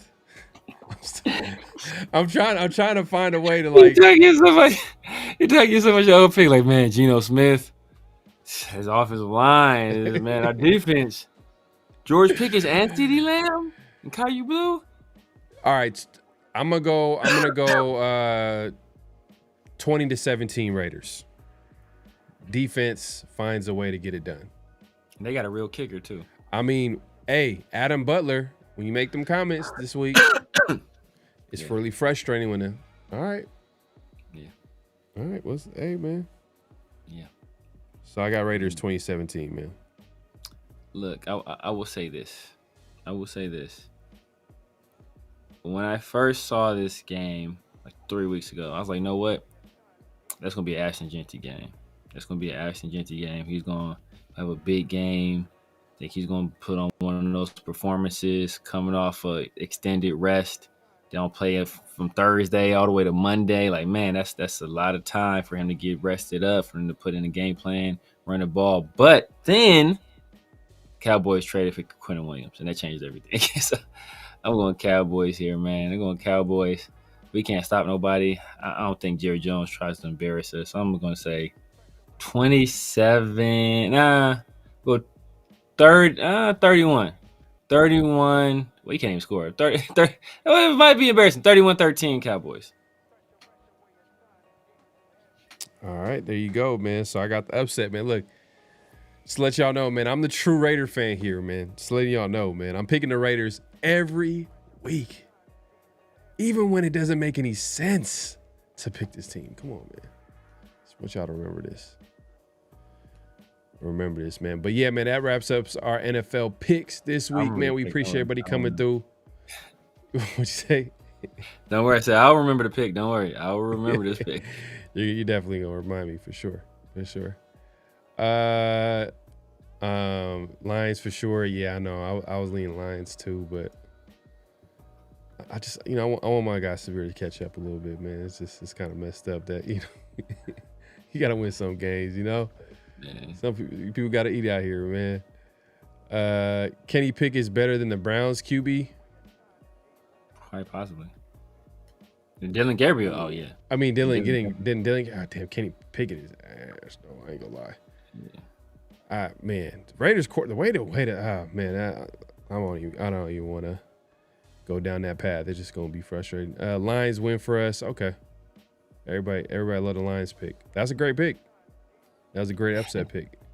Yeah, it can go either way though. That's the thing. But the Eagles' offense, they've just been struggling so much. But like I said, it could be one of those situations where they kind of have a defensive game. Yeah, not even defensive game where they air everything out, because AJ Brown just aired everything out. So, and Nick Sirianni backed him up, still had his back. Jalen Hurts was like, we're not even going to really address it. When we get on the field, that. So we're in a situation where, hey, you know what, they have a get right game. Like, I think somebody put AJ Brown has a big game.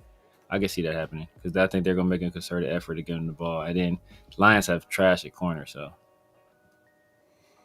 Yeah, man. Eagles, okay. Boom. All right, we got one people. All right. Gentry gonna have to find a hole and force himself through it.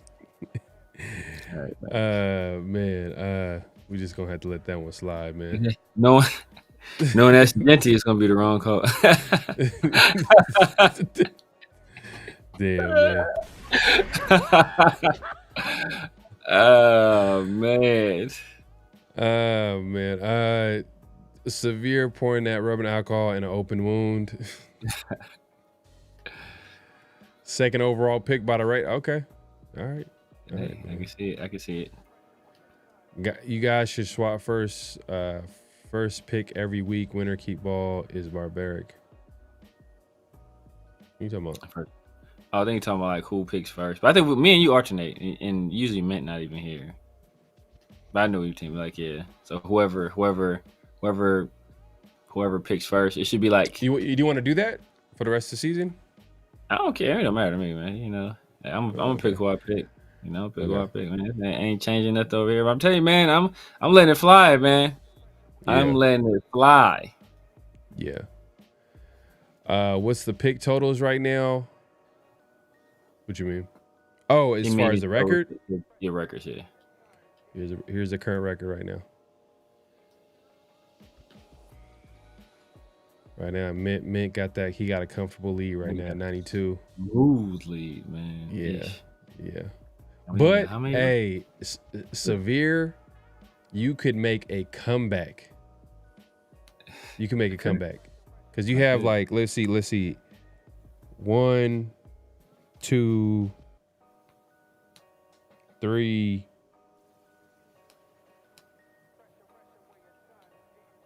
Was it 4? Okay, you got 5.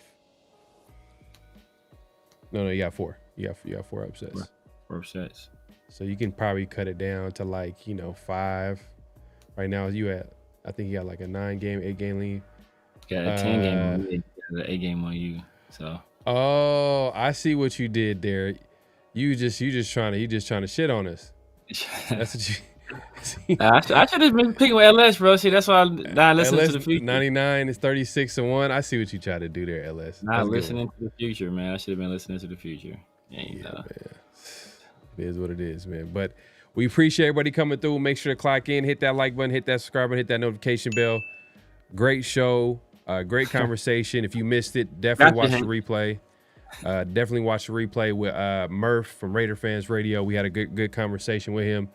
Was able to sit down and have a just real conversation about what the Raiders are going through, especially with Pete Carroll and moving forward, what it's going to look like for the Raiders in the future. But definitely check out that interview on the replay.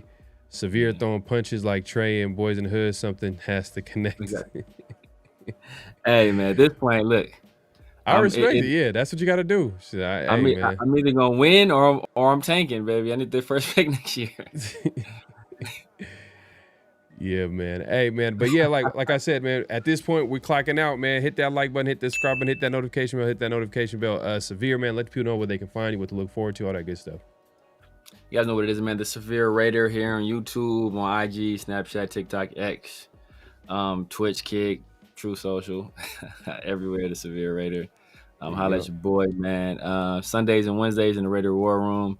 My guys, Christian Protect the Shield and 805 Raider, obviously. My dog, PharoahNFL, Tuesdays and Thursdays. The 50-50 show and Around the Shield, man. Great conversation earlier with Murph, man. If y'all didn't see that, be sure y'all tap in to that. I'm probably not going to go to Vegas this weekend because I ain't spending a dime on this team. I ain't going to fly. And my other car, obviously, it got totaled. My dad car ain't gonna make it, so I'm gonna probably just be at the crib. Tap in with your boy post game, and we'll probably do some shit talking about the Raiders, or maybe we'll celebrate, a big game from Genji. Who knows? Yes, sir. Yes, sir. Hey, we appreciate everybody coming through. Like Severe said, we'll be back at it. 50-50 show next Tuesday, day after that Monday night football game. We'll see. I picked the Raiders to upset. I don't know how good I feel about the I already questioned the pick. Oh yeah, for sure. Hell yeah, I had to do it. I didn't really have no upset picks, but I got to pick. You ever seen Anchorman? Yeah, I seen Anchorman. When he jumped into the bear, he's like, I immediately regret this decision. That was you looking like, how are they gonna win? Like what they're gonna do is. You ever seen like Dennis Rodman? He talk about rebounding. He's like doing this. He's like, dude, and then he just he's like, I don't know how the Raiders about to win, bro. Francis, RIP to your pick. Yeah, man, it is what it is. Top 3 teams will be alive. Yeah, no, facts, for sure. Definitely. Man, it's gonna be crazy with the Raiders' interior offensive line the way it's working, and they got Kenny Clark and then their new addition that they got from the Jets at defensive tackle. It's not a great combination, but we'll see what Chip Kelly has something cooked. He must have a great game plan. Chip Kelly's he's a genius. He's a genius offensive coordinator. He's gonna figure it out, man. He's the highest paid assistant in the NFL, man, for a reason. He's gonna figure it out, man. He's gonna have all the answers. So that's what I'm betting on right now. Lose to Dallas, Browns are home. Okay, yeah, we'll see. But yeah, we'll be back here again too on Around the Shield every Thursdays. We'll have more guests. Definitely tune in for that. Also follow us on Around the Shield all over social media, including X and IG. And yeah, man, that should be it, man. We appreciate everybody pulling up. Make sure to clock out, hit that like button, hit that subscribe button, hit that notification bell on the way out. Any last thoughts, Severe, before we head out? Yeah, man, just one more time. If you guys haven't done so already, make sure you go over to Murph on Twitter, X, on IG, and make sure you tap in with it. Raider Fan Radio as well, YouTube. He says he does audio podcast as well, so make sure you guys go over there and support it. You see, he's a dyed-in-the-wool Raiders fan, man. He's Raider to the bone, so so they got some support. Yes, sir. Yes, sir. We out of here, man. We'll see y'all next week. Peace.